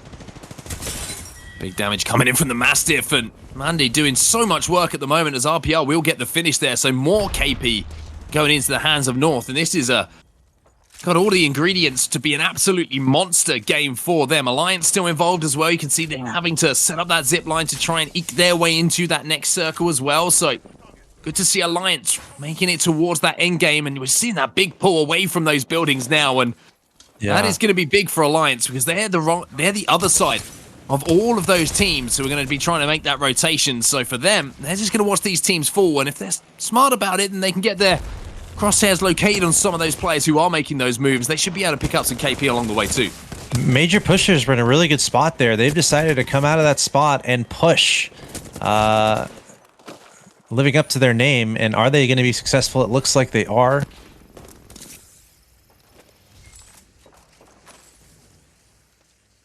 Yeah, that's Noski's team. I think that's Noski's team that was taken out there. So that was really well done from Major Pushers to leave the spot they had and pounce at a great moment. So North, you can have a lot of KP to their name.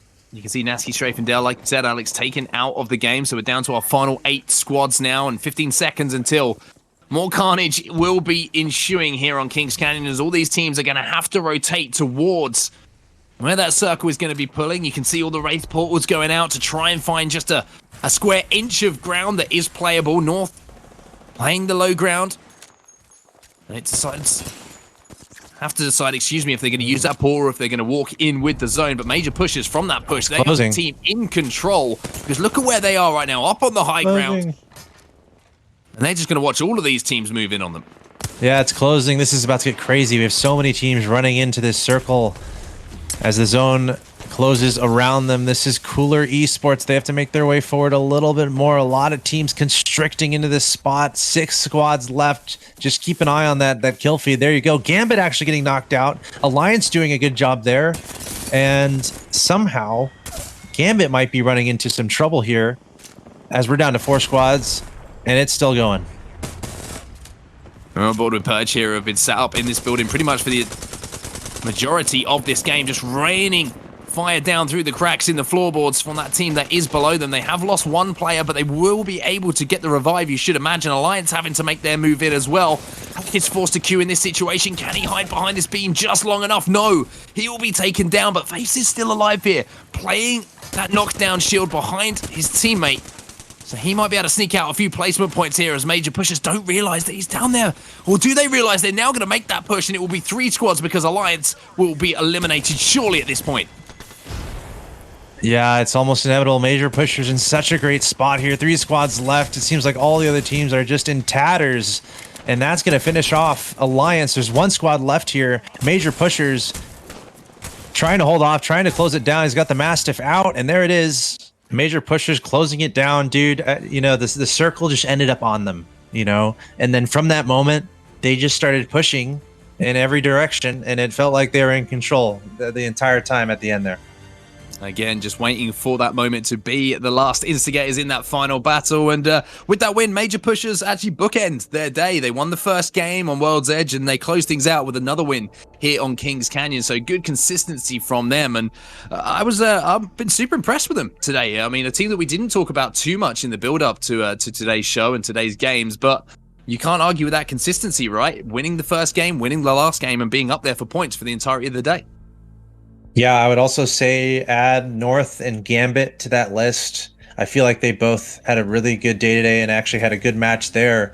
So it's 3 teams in total doing really well there throughout the entire day. Big PPR led by Zanma in the last game. They won it somehow, some way. Unfortunately, they were the first team knocked out here in this game.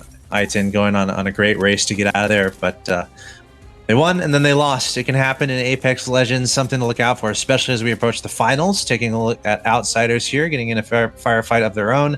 Navi, no, is that really how that happened? Okay, yeah, I did do a double check in real time. Oh boy, pretty.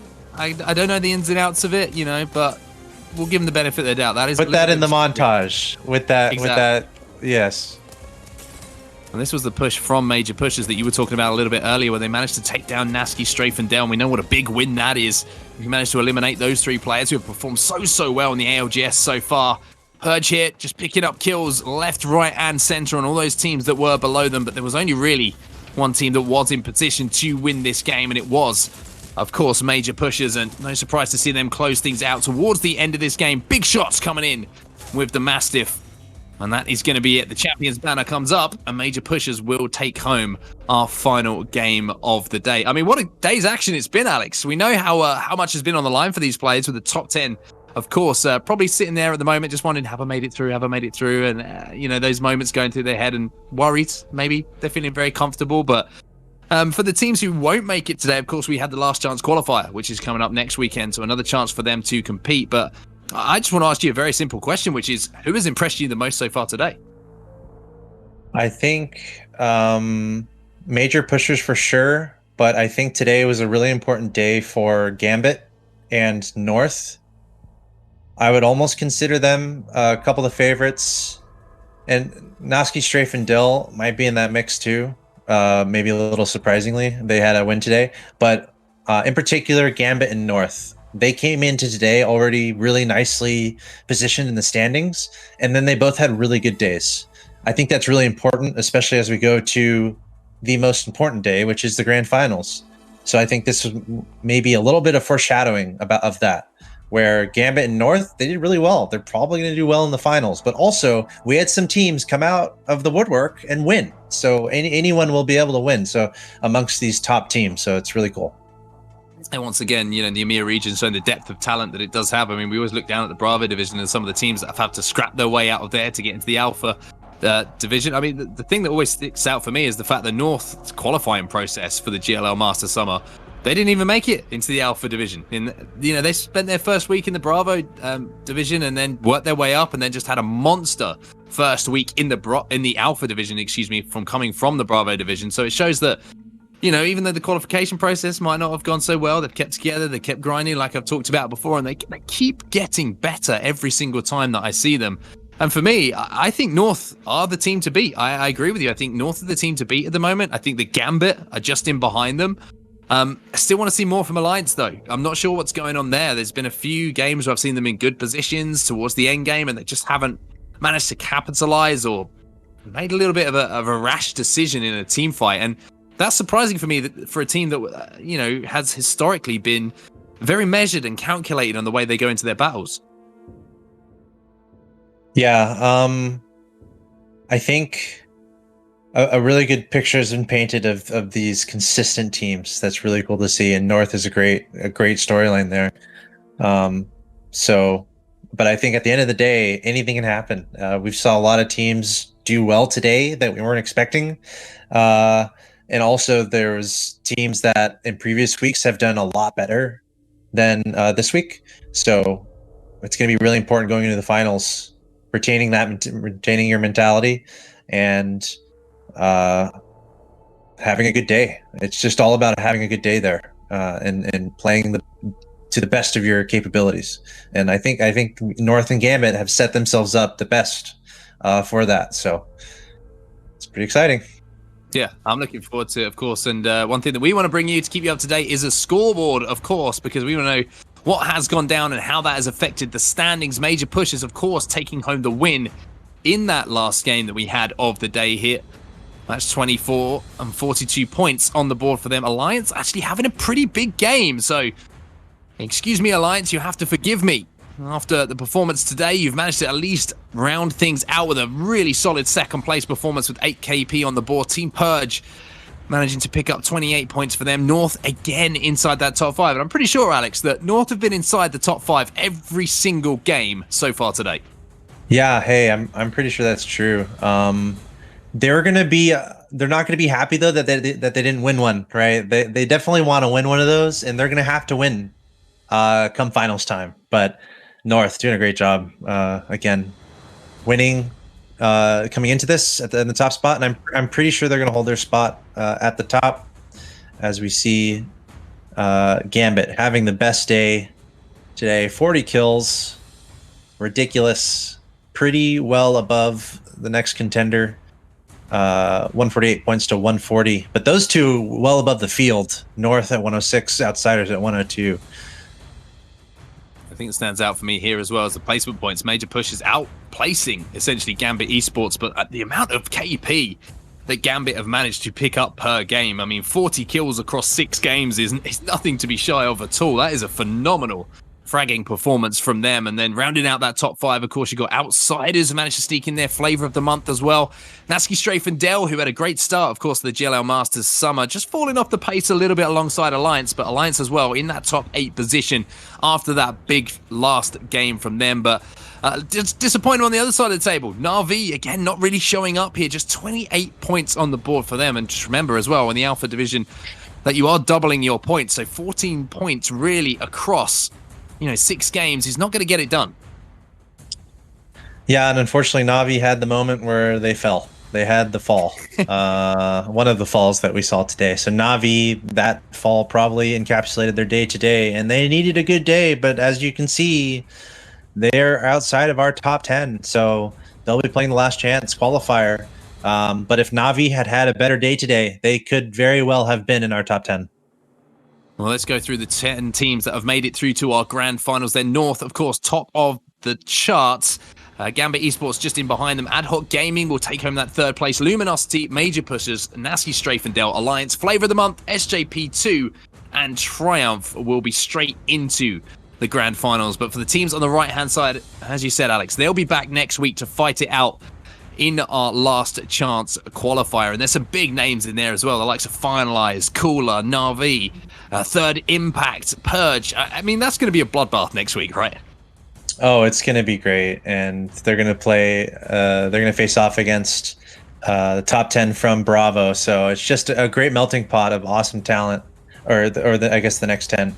And I wanted to mention from Bravo, Ad Hoc, the thing, we didn't get to see them play today, which is a little unfortunate, but there they are. They're going to be in the grand finals. So that can be another little thing that'll change things up. You have Ad Hoc playing in the Bravo division. They're going to be in the mix in the grand finals. So we're going to have some new teams introduced, and which should result in a lot of really cool games, a lot of diversity. So I can't wait. But here are the next 10 teams that will make it to the last chance. I'm sure a lot of the players are watching maybe and be like, oh yes, our team, we did it. We're going to be able to play in the last chance. But hey, they're going to have to play really well if they're going to want to make it to the grand finals. And unfortunately for the players in the rightmost column, those 10 teams will be eliminated. But we saw some great things from all those teams, honestly, in their own moments. So I'm sure they'll practice, they'll play in future tournaments, and there will be future glory for them in Apex Legends. Oh, 100%. I think it's been a great learning experience for some of those teams as well, going up against some of the big boys. Maybe, haven't had the opportunity to do so previously, but on the left-hand side of your screen are the ones we really should be looking at here, because those 10 teams will go in to join the 10 teams from the Alpha Division that we just talked about in our last chance qualifier. And even in there's been teams who have been flipping between Alpha Division and Bravo Division, the likes of Bodyguards in there. You've got Fenerbahce Esports, Weigers, Lazarus. Some big names still to play in there. And as I previously mentioned, it is going to be a bloodbath because there is only 10 spots available. And I just feel like next week's going to be a lot of fun to watch for sure. Yeah, for sure. Yeah, and the thing is, we've seen a lot of teams that haven't been as high up on the leaderboard still do really well in a game, like winning or top 3. So I think it's an environment where pretty much any team can take a game. So look out. Also, shout out to Wikipedia. I've been sneaky. I have the Wikipedia. They have all the detailed stats on all these guys there. Shout out to them for keeping a lot of that data for the community. But yeah, it's going to be exciting going into the next few weeks. Last chance qualifiers, and then of course the finals. And I really think it's an environment where anyone could come out and win. Honestly, it comes down to the day. You got to have a good day. Have your favorite breakfast in the morning. Pet your dog, and then you're having a good day. You know. This is the Axel Toss recipe for success. Listen up, ladies and gentlemen. Write it down. It doesn't come out very often. But yeah, I think the beautiful thing about it as well is that we've still got the Americas region to come later on tonight. So there'll be all the America teams going up against each other, South American teams, and you know we know how many fans that a lot of those big teams have over there as well. But for the EMEA region, it's been a lot of fun to watch these teams over the last few weeks. As I say, to have the opportunity to have consistent tournament, consistent gameplay. And money on the line for these guys to really kind of, you know, find what works for them, find what doesn't work for them, and see those stories develop. That's the beauty of this tournament, I think, for a lot of people, and I'm sure a lot of these teams have picked up a lot of fans along the way. Yeah, and I really hope the community embraces some of the memery that we saw today with the Great Falls. I think Mark had some really good ideas with those, so I know we have some brilliant ideas. We have some brilliant. We have brilliant creators and editors out there in the community, I'm sure. So maybe we can have some fun with that. All right, Alex. Well, it's been an absolute pleasure to commentate with you today. Hopefully, everyone who's been watching it has enjoyed the show as well. But that is going to do it for the EMEA region. Don't forget to tune in a little bit later tonight, though, for the Americas region. It's going to be a lot more Apex Legends action coming your way. But for now, that's going to do it for us. We'll see you next time.